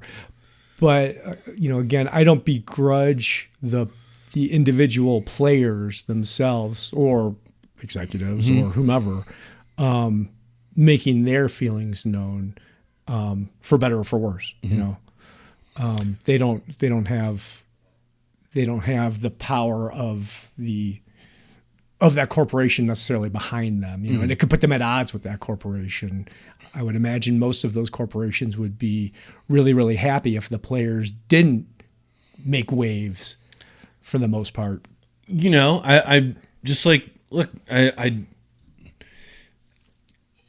think that it's just one of those things to me where the sport is the sport. Let the game be the focus. Let the players be the focus, and just eliminate yourself from the social justice equations of all of these things. Now, I don't think if a player stands up and goes in an interview or goes and does an interview that is not a MLB post-game interview, that he should be able to say whatever he wants, say whatever he thinks. under the umbrella of like, hey, how did you feel about your approach at the plate today? Well, first thing I'd like to say is that we really need to raise awareness towards. To me, that's just not why I tune into any of it, Right. And that to me, endorsing it as a league is the thing that had turned me off from my viewership. And moving to Colorado, I have better fucking shit to do. Sure, fair enough. But yeah, that was just that was the Chargers moving. That got me away from being a Chargers fan. Then the social shit, because look, for every there's an opposite perspective from on either side of it. So on either side of these social issues, right? There's polar opposite views. Should stay, in my opinion, stay objective, stay out of it. As far as Colin Kaepernick kneeling, like it was my understanding the first time he did it, he sat on the bench. I was going to say, I would need to re-educate myself on that. It's been a while now since the reason for the kneeling is that the first time he did it, he sat on the bench, and then he was talked to by I think it was a former Green Beret or something along that lines. It was like, look, when we honor our fallen, we take a knee. Mm-hmm. This sounds familiar. And I get that. That's his individual thing. Do I support it? I don't. But it is his individual thing. It was once once the league, like, again, their official position on this matter should be, we have no official position on this matter. If he wants to kneel for the national anthem, it is his right as an American. Beginning and end of story. But the fucking Steelers leaving all their players in the locker room during it to stand unified in their locker room and not come out for the national anthem. And remember, it was Armando Villanueva that came out. He was a former Army Ranger O-lineman for the Steelers that came out and was like, he didn't do it to grandstand, but he did it to... he's a veteran. He's going to honor the national anthem, and went out and put his hand over his heart while the rest of his team stood in the locker room. And then he was getting shit for being divisive and not standing with his team in the locker room. It was a strong guy, then. It was just all the shit that came about it. So enough of that shit. Fair.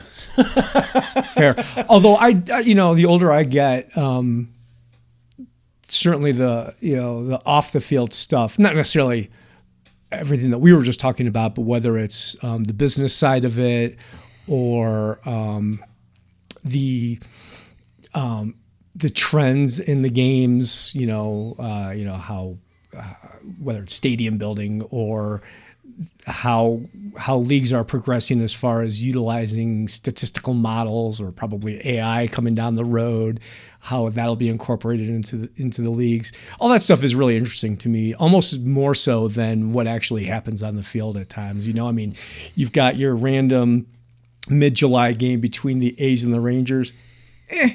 Do I really care that much? Not particularly. But if you want to talk about the TV deal that's going to blow up half of MLB's franchises, that's going to cause labor dissension and might make the 2027 season not take place, that's pretty interesting too, Right. Yeah, there's a lot. So the sports world is pretty cool like that. It's not, it's more than just the X's and O's and who scored the most runs and who's got the best ERA and, what touchdown reception record is being broken this year. I mean, I love all that stuff. Don't get me wrong. Of course, that's what got me interested in sports in the first place. But they're big businesses. I mean, sports encapsulates so much of society and mirrors it that, like I said, that kind of stuff I can spend just as much, if not more time on than remembering, who started the 1972 All-Star game. Yeah. I mean, for me, like I was 21 when 9/11 happened. and you got a Mets. Was it Mets? No, Yankees. Well, you had a Mets Yankees series or something like that. Going that was- on. Oh, you mean like right after baseball resumed? Yes. Because it was just before the postseason would have started. So yeah, Yeah. I mean, it could have been a And Yankees Mets. I didn't think that they played that late in the year, but I feel like, or maybe it was just that was going on. But, you know, fucking Sammy Sosa running out on the field doing a lap with the American flag. Right. The George Bush coming out, throwing a fucking first pitch. Heater. Baseball. Oh, dude, guys got, yes. It was pretty impressive. And just, those are the things that I kind of look at baseball and I see where baseball is representative of America and not the woke shit, you know. And then there's the business. Yeah, there's a lot of change. You know, that was one of the things I was going to talk about. MLB logo, back to this one. The MLB logo is not modeled after one specific player, but it is an intentionally ambiguous composite silhouette designed by Jerry Dior in 1968 for the 1969 100th anniversary season. Okay. While popular rumors often suggest the batter is Hall of Famer Harmon Killebrew. Harmon Killebrew, the killer. The designer confirmed it was a generic representation based on several photos. Okay, So then there you go. not one player in particular. Harmon Killebrew. Yeah. Where did I put? I have to get my subject matter back up here because of things we have. You know, he may covered. have been the AL MVP that year, as a matter of fact, in '68, possibly. Again, I wouldn't swear to that. Maybe that's why he was on that. Maybe that's why the rumor was that it was Killebrew. Well, we shall find out.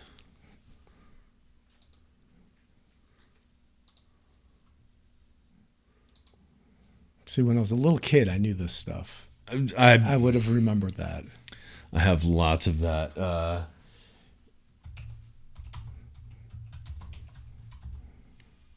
Who was? Wait.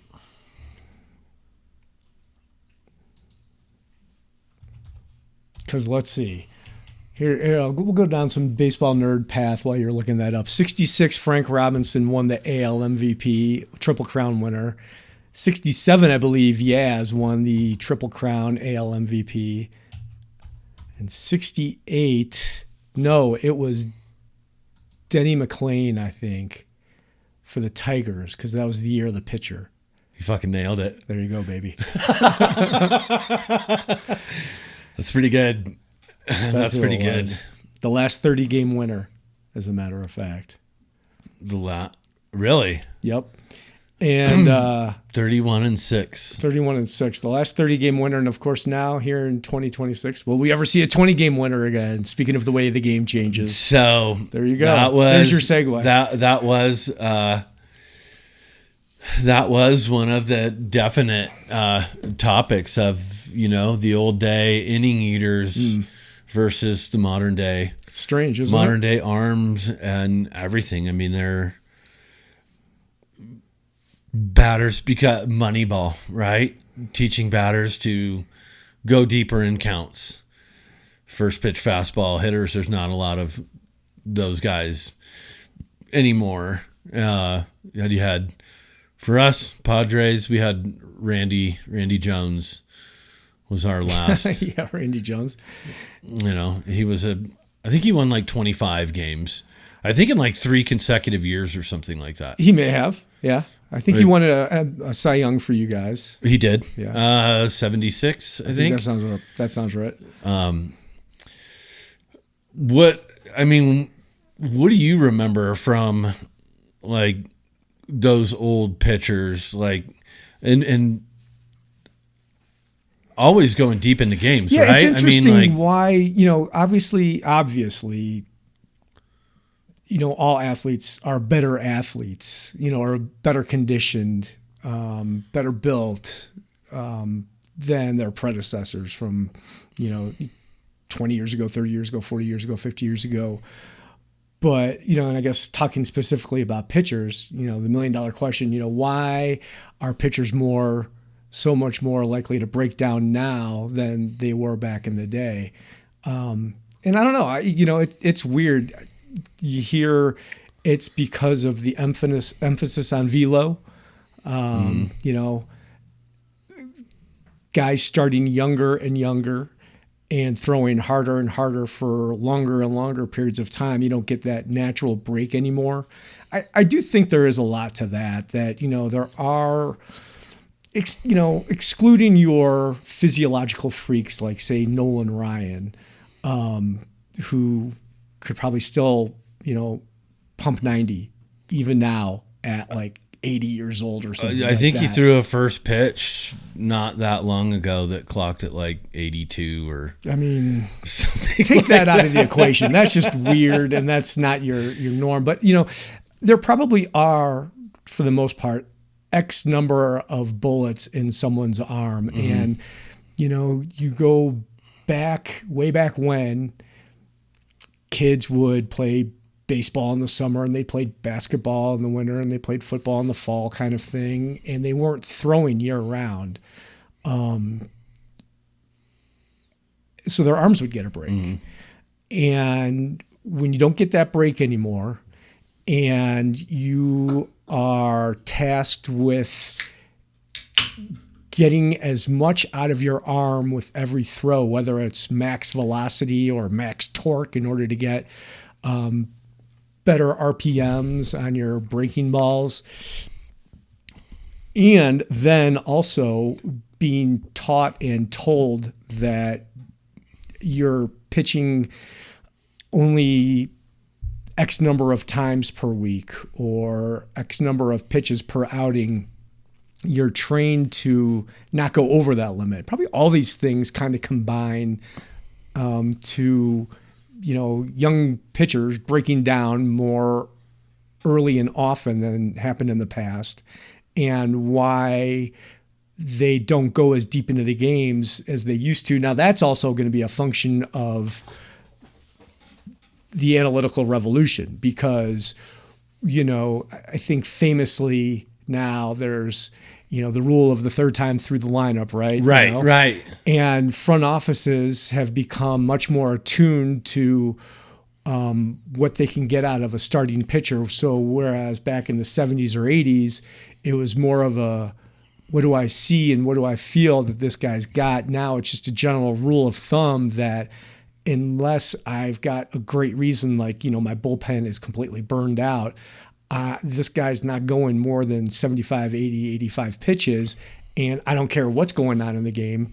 I'm going to my 6th inning guy, then I'm going to my 7th inning guy, then I'm going to my 8th inning guy. And usually pitchers will have built up their pitch totals earlier in the game because they're going for strikeouts, whereas opposed to the pitching for contact, like may have been the case. So I think all of these reasons combine to take us to where we are in the game today, which is, starting pitchers not going as long as they used to go. No more crafty veterans. Yeah, no more innings eaters. The Greg Maddoxes, just guys that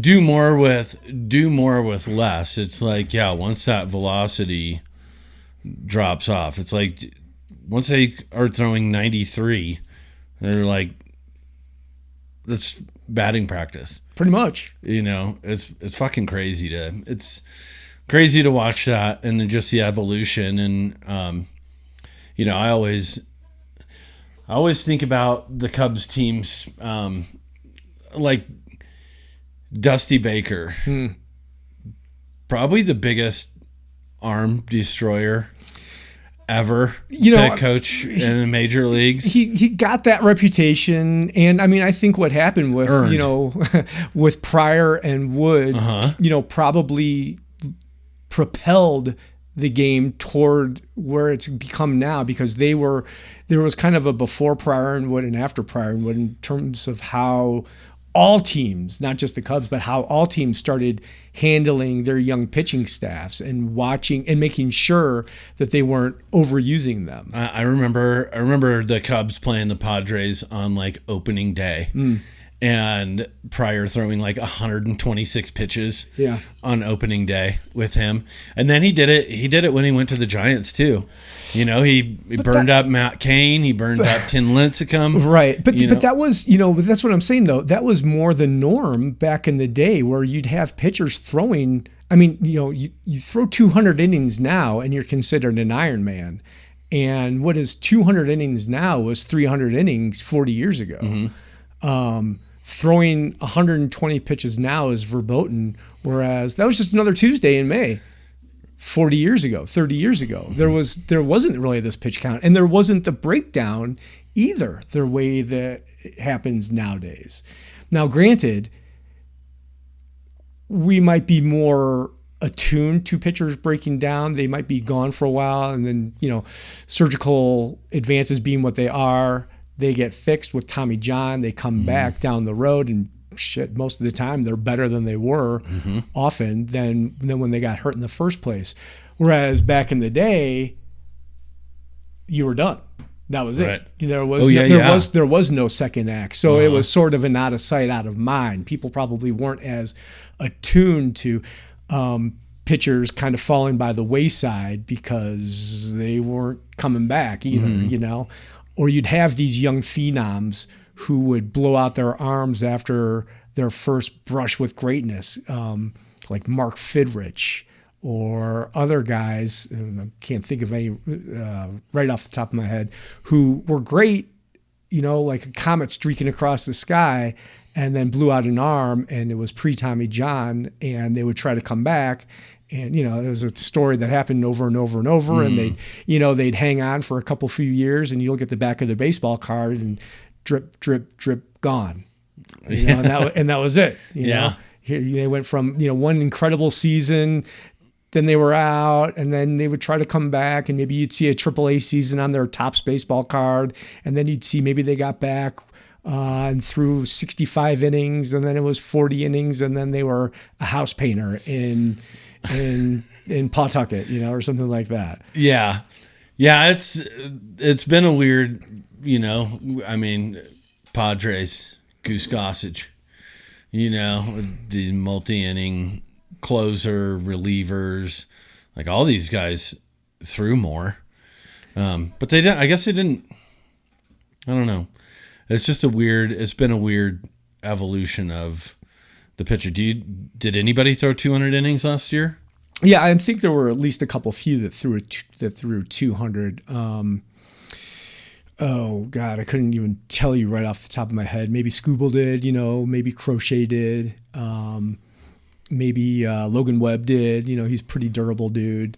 But yeah, for the most part, 200 innings is kind of the benchmark for your real solid starter. And so that's a guy who's getting 30 to 32 starts. You get up to 30 to get to 200 innings, you're averaging, about 6 innings a start. 6 innings is back then. That's a quality start. 3 runs, 6 or innings. Not quality, but that's a 4.50 ERA. That's a bullshit stat right there.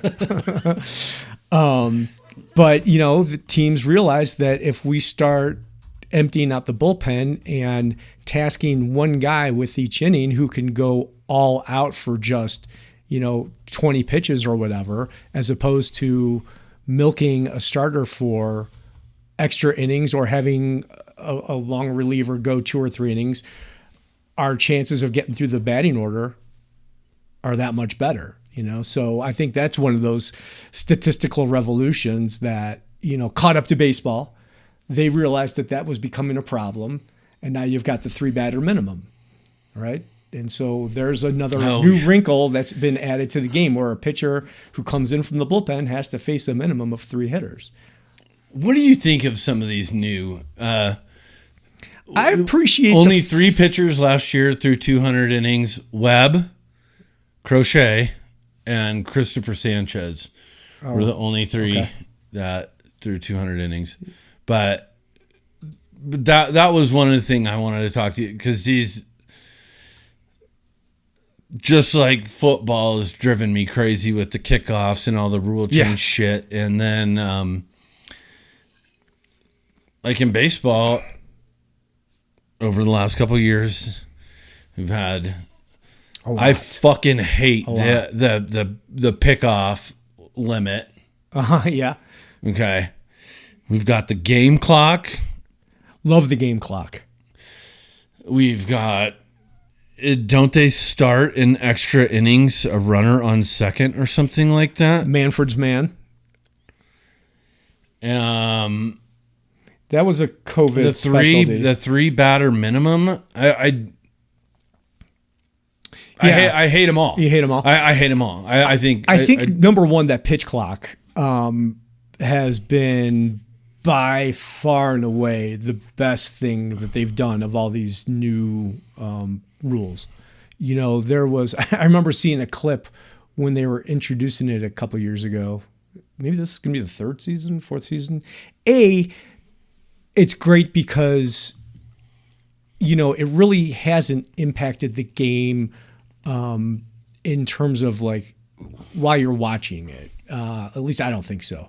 But I remember some clip right when it was introduced. And I mean, this may have been from that spring training when they were first bringing it into play. And it was, you know, something I saw on Twitter, and it was a side-by-side comparison of a Cubs game, maybe even from the season before. And on the left-hand side, here was a Cubs pitcher on the mound throwing to a hitter. And on the right side, here's a Cubs pitcher on the mound in spring training when that pitch clock was introduced, throwing as well. And in the time it took the Cubs pitcher without the pitch clock to throw, I want to say a pitch or 2 pitches, they went through the inning with the pitch clock in effect. The non-pitch clock, batter stepping out, pitcher stepping off, batter steps back in, pitcher steps off, batter steps out. Then we've got the readjustment of the batting gloves, pitcher steps out. I mean, so much downtime. Right. It really was. And on the right-hand frame with the pitch clock in effect, it was pitch, you know, and granted, this was a fast inning, but it was like, here's a pitch, got the ball back. Here's a pitch, grounder, got the ball back, pitch, grounder, pitch, fly.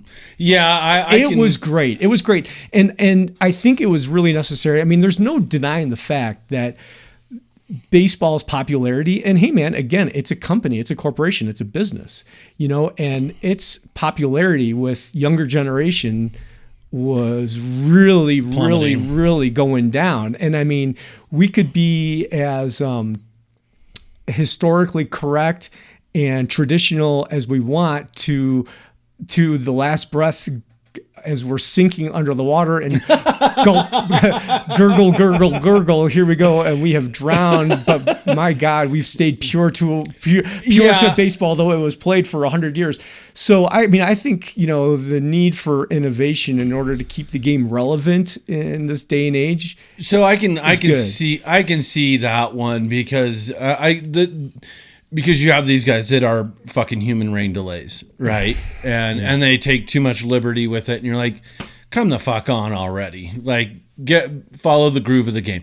That the pitch clock, I do get it, and it, you know, that one's gonna get more, and people are getting in the groove of it, and is less and less going to impact the outcome of a game. Yeah, not end up being the automatic ball, the automatic strike. Right. The pickoff move one, I despise that. I think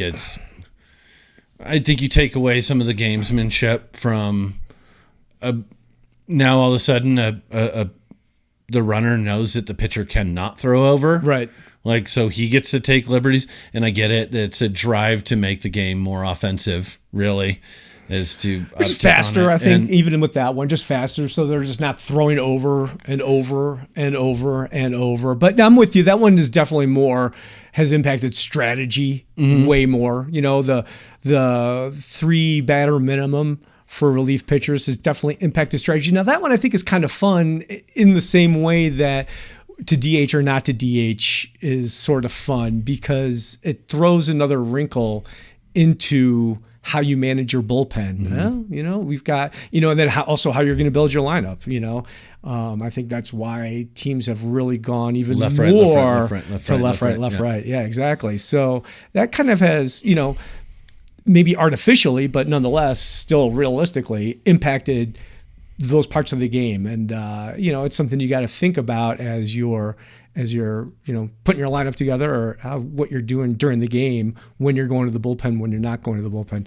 The throw over to first, you know, I haven't spent a lot of time thinking about, but yeah, for sure. You know, once somebody's gone over twice, you know, if anything, it's more annoying when the runner's not going on that after that second pickoff move. It's like, dude, get the fuck going. Right. You know, what are you waiting on? Yeah, I mean, I don't like that it's.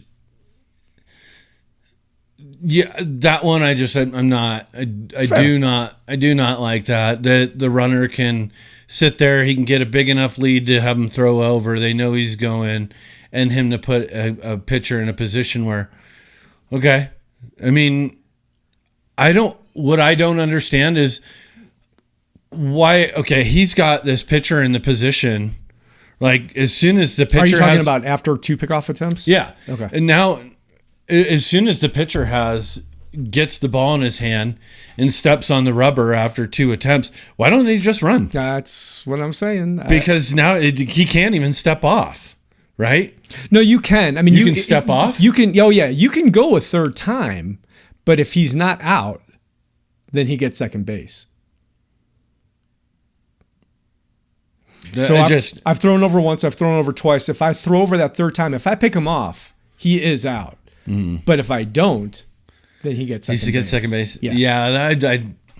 No, I'm with you. Yeah, that's one. It's one funky. I don't. Yeah, it's funky. And maybe that's one that they're going to revisit and take back. You know, I don't mind them trying stuff out. ABS, you know, the automated ball strike. I'm all for that. That's going to be good, and it'll be interesting to see how it plays out this year, and then B, how it expands over time. See how it plays out this year.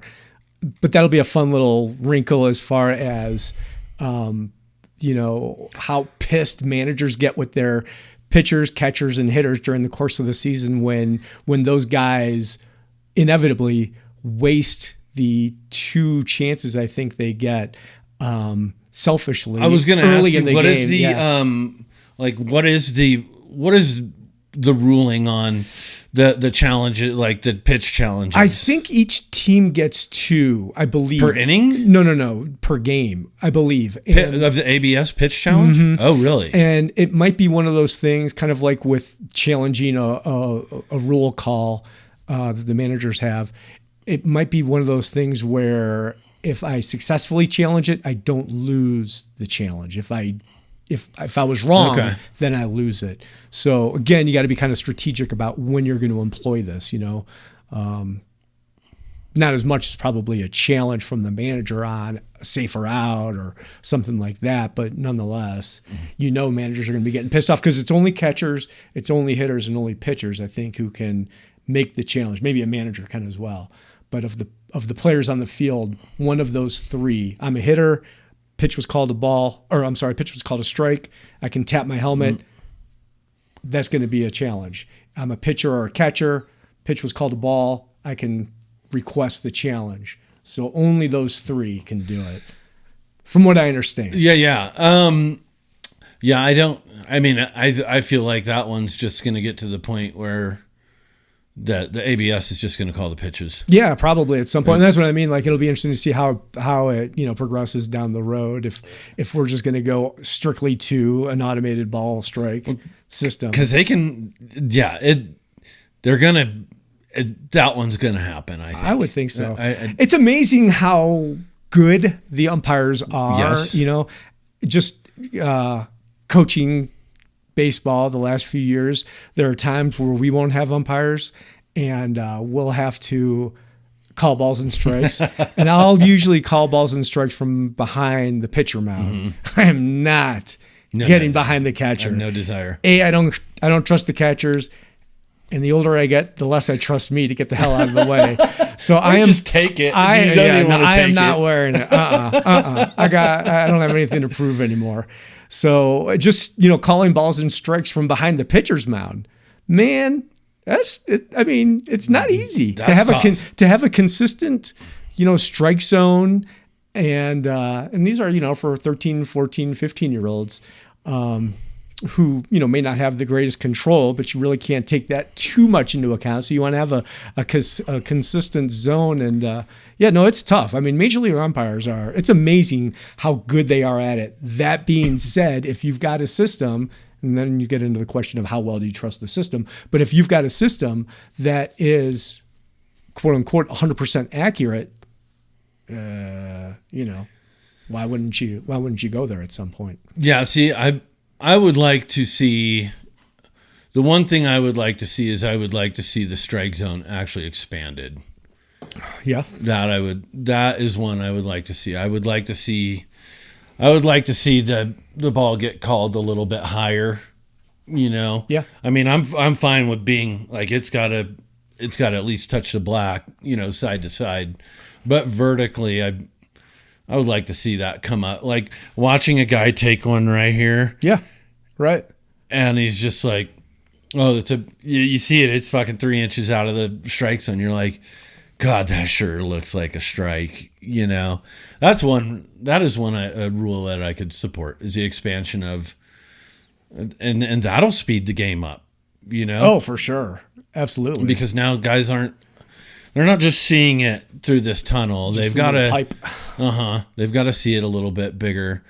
And then what's some of the other ones? Yeah, the man on second for extra innings is funky for sure. You know that it's kind of a funky rule when they don't employ it during the postseason. Oh, they do not. Yeah. Yeah, I don't.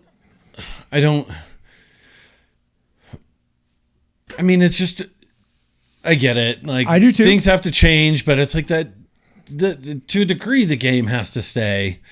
You need to get a runner on. You need to get them over. You need to get them across the plate.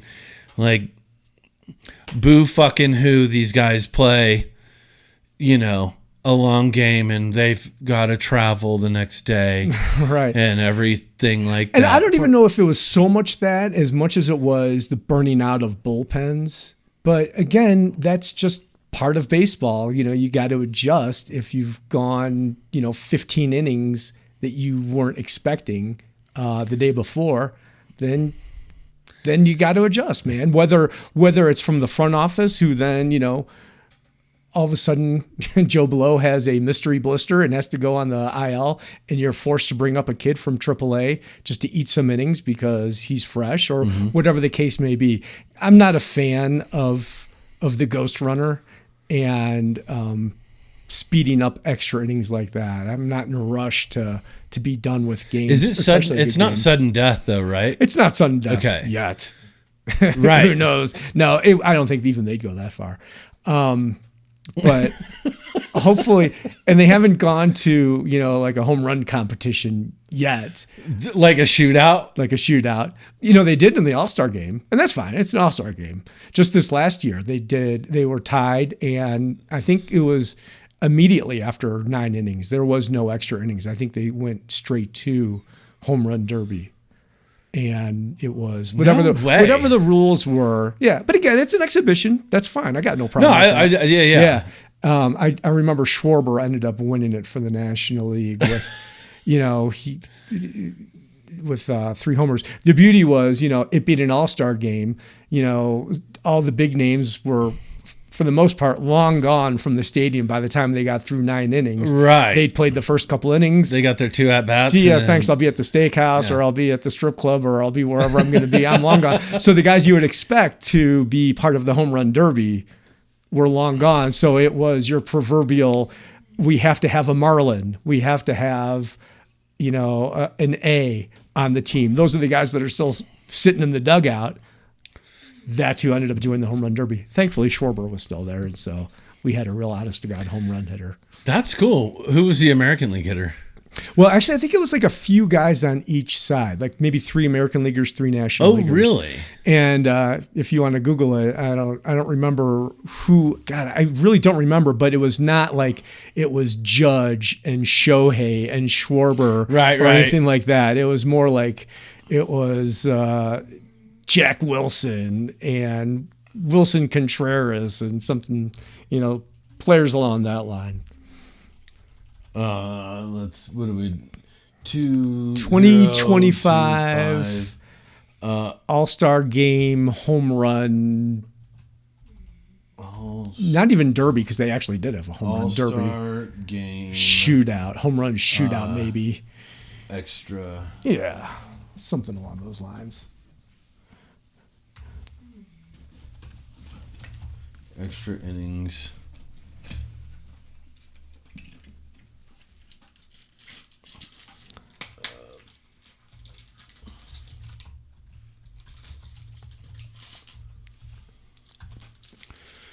Extra innings, thinking AI. The 2025 All-Star Game featured a historic first-ever home run derby-style swing-off to decide the winner after a 6-6 tie, with the National League defeating the American League 4-3. Phillies slugger Kyle Schwarber was named MVP after hitting 3 homers on 3 swings in the extra inning tiebreaker. NL teams: Schwarber, Kyle Stowers, and Pete Alonso. Okay. AL team: Brent Booker, Randy Arozarena, and Jonathan Aranda. Yeah, there you go. Okay. Murderer's Row. Yeah, I don't. But it's cool they're doing that, and especially That's fun. because remember, like a few years ago, they were tying the All-Star Game into home field advantage for the World Series. Is it not anymore? It's not anymore. Oh.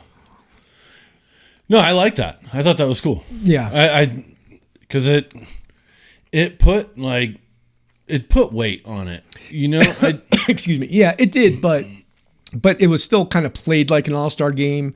I mean, you're trying to get as many of the guys in so they can say they played in an All-Star Game. It's not like winning was really how they played the game to win. They weren't really playing the game to win per se. They were playing the game as an exhibition. And by the way, but there's high stakes and exactly. So I'm kind of glad they pulled that back. So how did they pick who has home field advantage? I think they've gone back. They've either gone back to just alternating years. This year it's the National League, next year it's the American League, or the team with the best overall regular season record is getting.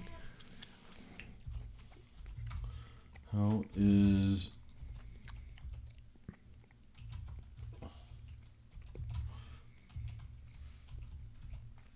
home field for the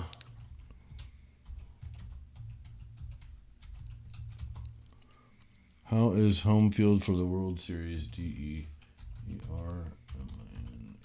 Yeah. Home field advantage in the World Series is awarded to the league champion with the better regular season winning percentage. Okay. Regardless of their division, standing, wild card status. Okay. So best record. Best record. Yeah. Best regular season record. Yeah. Is getting home field. And, Yeah. they may change that again in a couple. They're always kind of tweaking. Sometimes they go back. Sometimes they just try something totally new. I mean, the Manfred era he has really been pushing a lot of things hard. Plus, technology has changed. Yeah. Things have changed. Angel Hernandez has helped some of that along. Sayonara Angel, yeah. So sad. I think he's gone. Yeah. No, it'll be interesting to see, I think the odds are right now that next year probably is very much in peril. So enjoy this season while you got because it. like you were saying, that Labor stoppage is going to happen, or a lockout, however you want to phrase it. But yeah, that there will not be baseball in 27 is, at least not to start the season, is very likely. I think would be considered very likely at this point. Because the collective bargaining agreement is up after this season. And so, the owners are really, really, really, really, supposedly this time, all very united to push for a salary cap, and the Players Association is very against that. We'll see how it plays out. Baseball has always been considered historically by far the strongest union, and that's why they're the last sport to have a salary cap. They're the only one that really doesn't. And whether or not that's going to be able to hold true remains to be seen. I mean, it's got $70 million a year for one guy. Hey, man, if they're going to pay it, more power to them. No, it's nobody's got a gun to any of these owners' heads, and it would be interesting to see. There's only one team that is publicly owned, so that their books are actually open, which is the Braves, and they, not a huge market. Atlanta's a big market. I guess it would be considered a mid-major market in MLB, and I think that they show substantial profits still. And,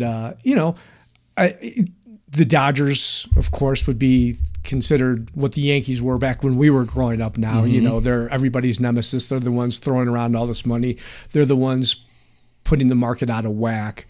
But they're the ones who've discovered, revenue streams that other teams haven't taken advantage of, and I mean, they understand that to make money, you got to spend money, and they're willing to spend it. And man, they're reaping it in, probably way more than we could possibly imagine. Their fucking TV deal that they got a few years ago was like, it was huge. It was insane. It was huge. It was like a 10-year, $2 billion deal.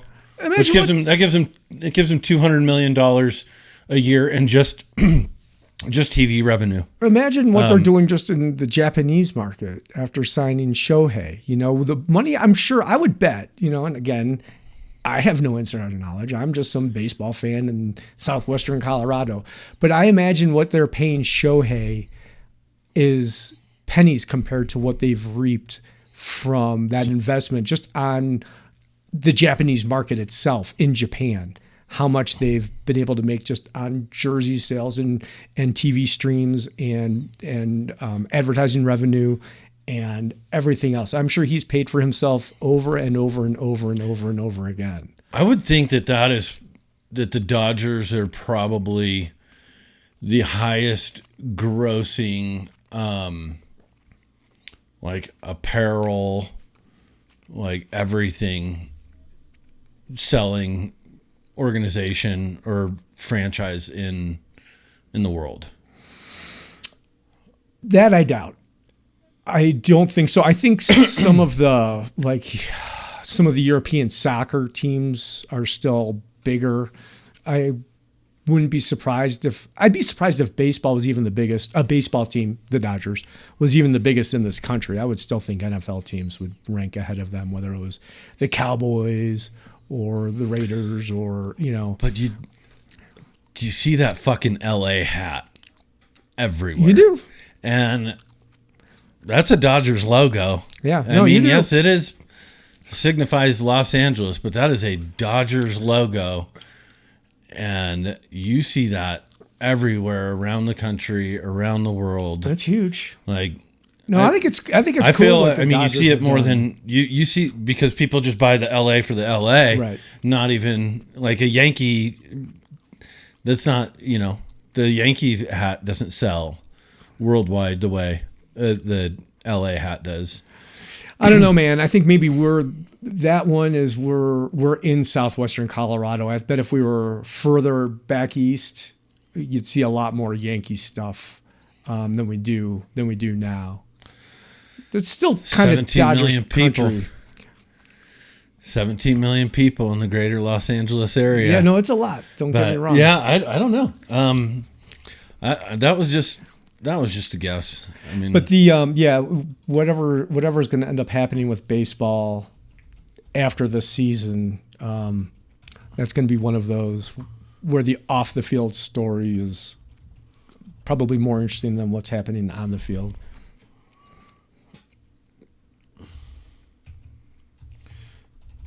you think they'll do a salary cap?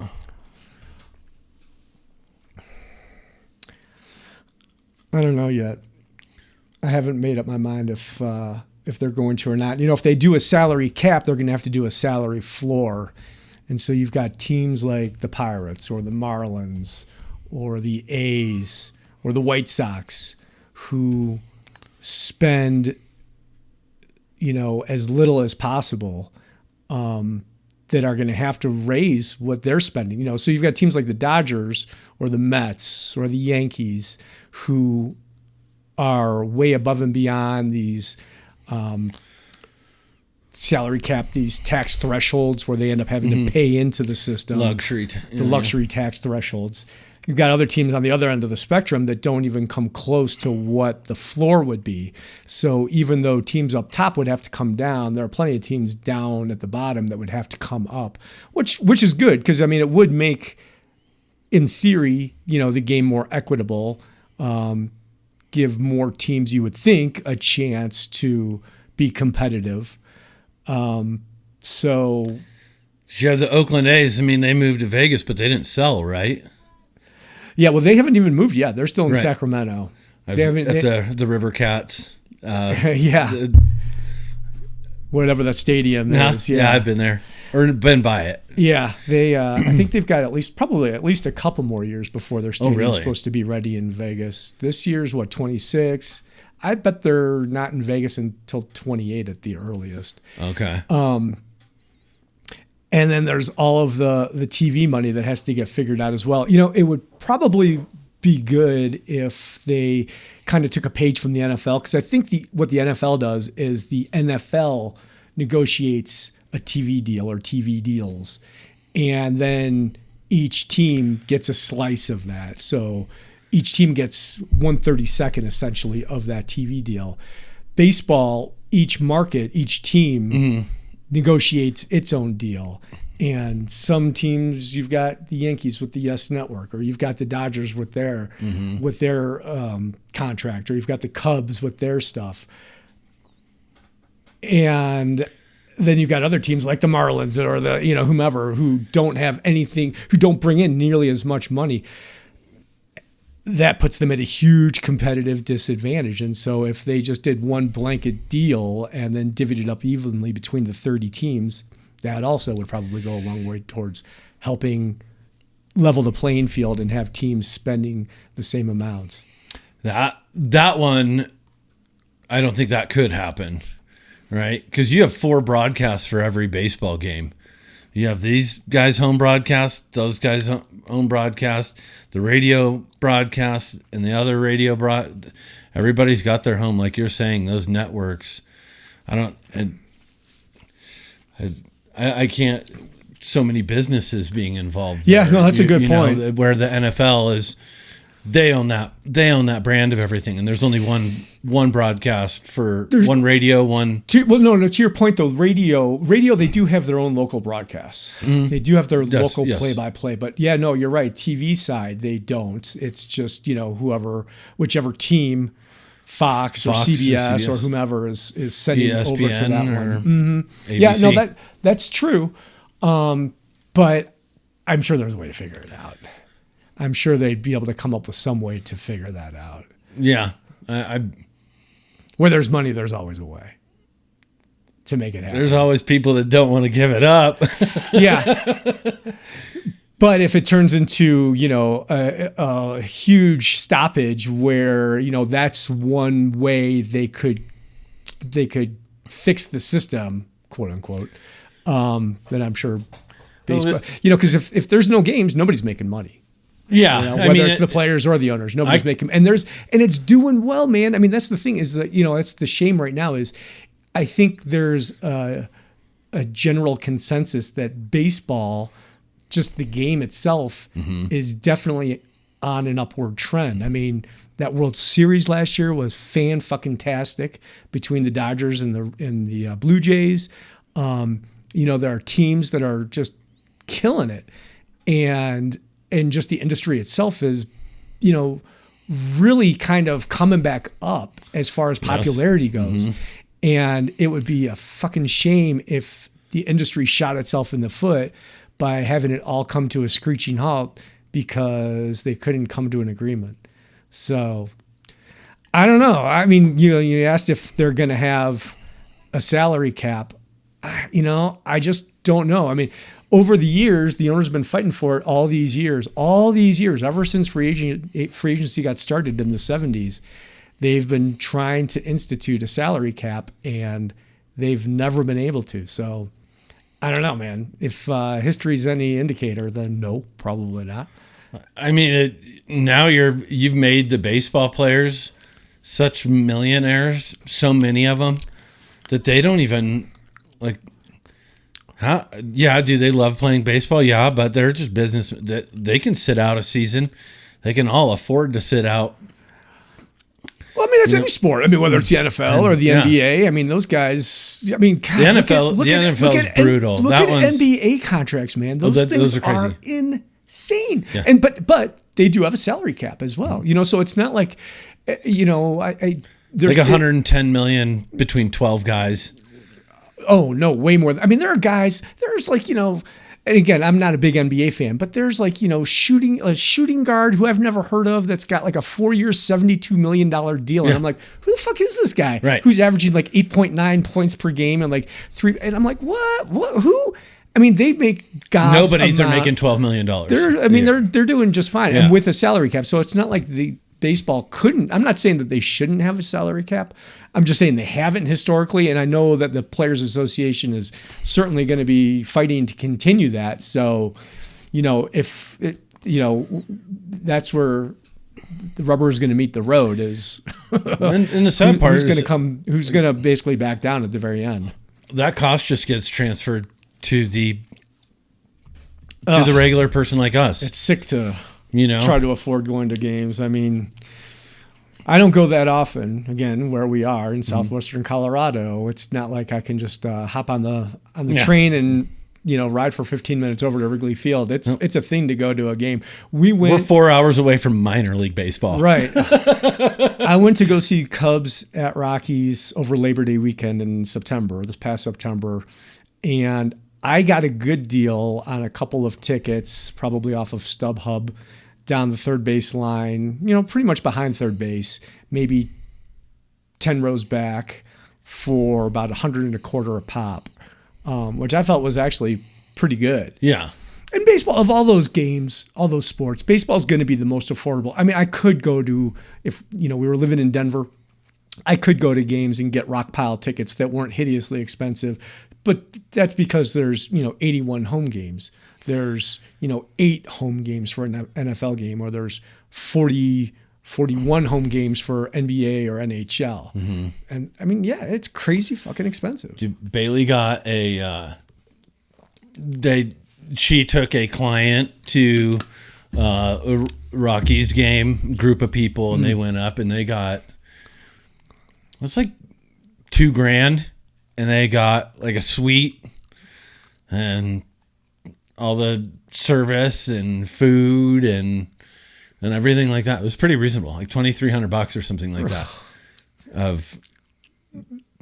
That doesn't sound reasonable to me. I mean, well, I mean, but you get 10 people at $200, and you're up in a suite, and that's your food, that's your booze. You have good seats, good places, and everything like that. It's still expensive though. You're dropping $200 for. I mean, it's probably into a game. It's probably 10.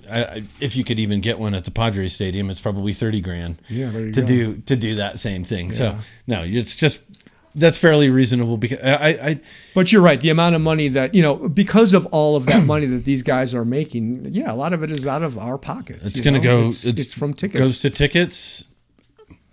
The cost for a hat. To buy your fucking team's hat. Yeah.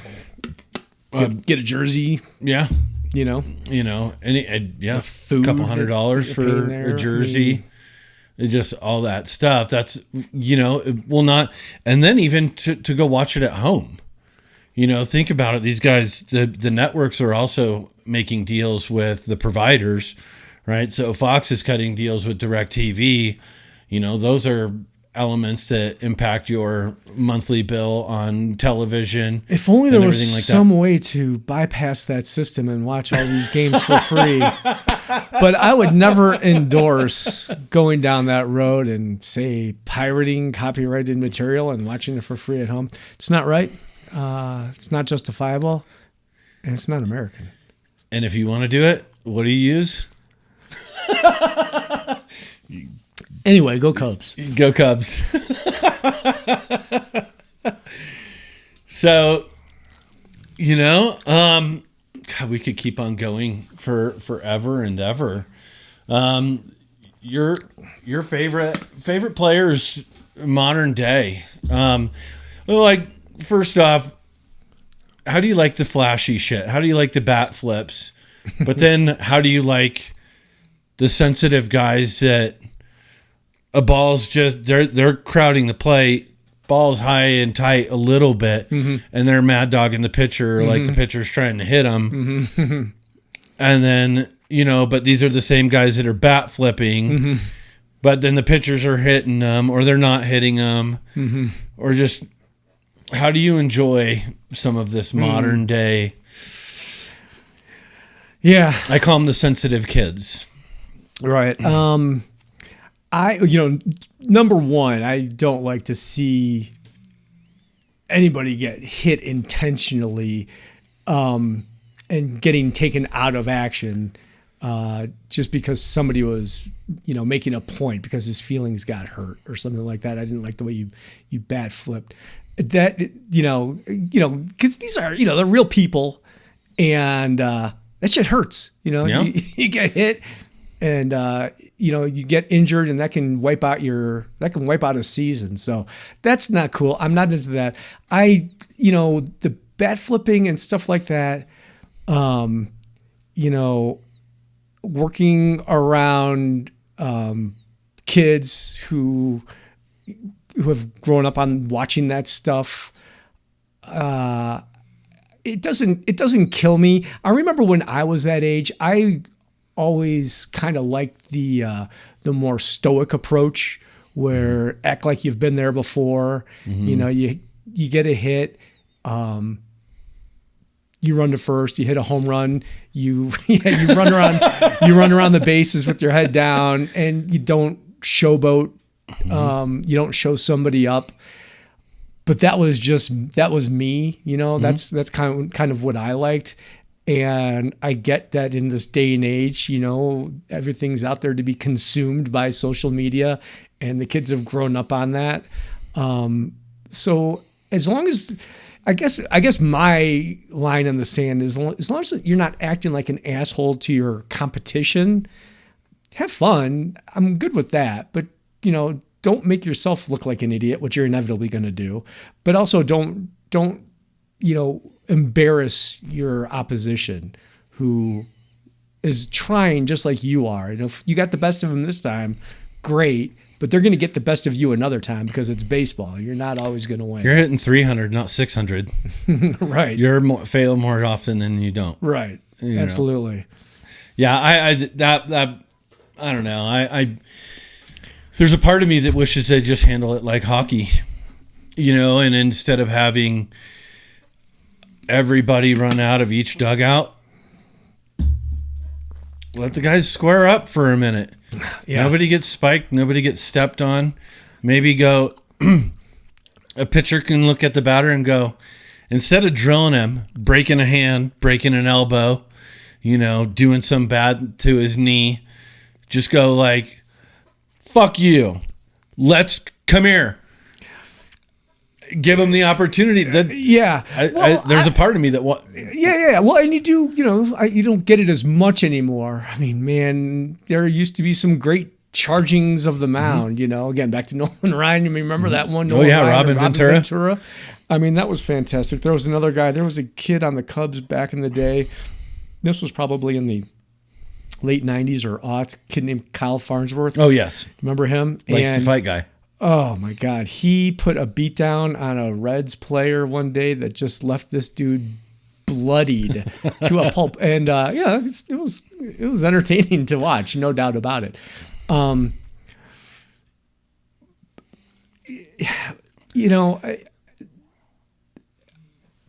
I'm kind of more old school when it comes to baseball. I liked hard slides into second base. I did I too, liked yeah. home plate collisions.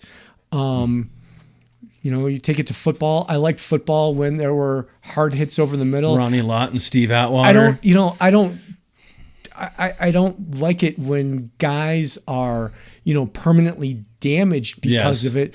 But I know that a lot of these guys say, I get it. And I like doing it, and I'm signing up for it, and so you don't have to protect me from myself, whether that's football or whether it's baseball. I like that stuff, And again, maybe that's the old man in me. I know, because, look, a catcher's fully geared up. If you're going to stand in front of the plate, you're going to block the plate, what am I supposed to do? Right. Slide in you and break my ankle? Right. You're blocking the plate. I don't like when there's a runner who is coming home, catcher's in front of the plate, and here's a throw from right field to the first baseman, to the catcher, and he's called out. Hold on, we're going to replay. Oh, well, his left foot was up on the corner of the plate, so he was, by the rule of the book, blocking the plate. Runner didn't have a lane. We're going to call him safe. And it's like, you know what? That's bullshit. Right. That is such bullshit. I hate that. I hate when, I'll tell you another one that gets on my fucking nerves and has for years, is when runner is stealing second and slides off the base for a split second, and the infielder has managed to maintain the glove on that fielder, and he's called out. And it's like, come on, man, that's not in the spirit of the rule. He stole that base. I'm not talking he's ending up in left field off the bag, but if he popped up off the bag for a split second and this guy kept, I hate that. I hate that call. He's safe. Let's move on. Even if it's working for the Cubs, for instance, I still hate that fucking call. Yeah. I grew up on the neighborhood play. I love the fucking neighborhood play on double plays. I was a second baseman. I got great at, we didn't have as many umpires during games at the high school level as major leaguers do. So if there was an ump out of position and I could step in front of second base and make a ghost tag on a base runner who was stealing second base, swipe at him, not actually make contact, and bring my glove back up, which bought me an extra split second, and the runner was called out. Yeah, that's the fucking beauty of baseball, man. Well, hope you guys enjoyed that sit down with me and Dan. It got cut a little bit short. I've been on a pretty solid roll of fucking up recently. So what happened there is that I didn't realize that the recording had gone over 3 hours, and my video cuts off right at 3 hours. So we went about another 10 or 15 minutes, if even that long. So hopefully I'll get, just another mistake and another lesson, but hope you guys enjoyed it. Thanks for hanging out, sitting through it. Love you guys. Talk to you soon. Bye.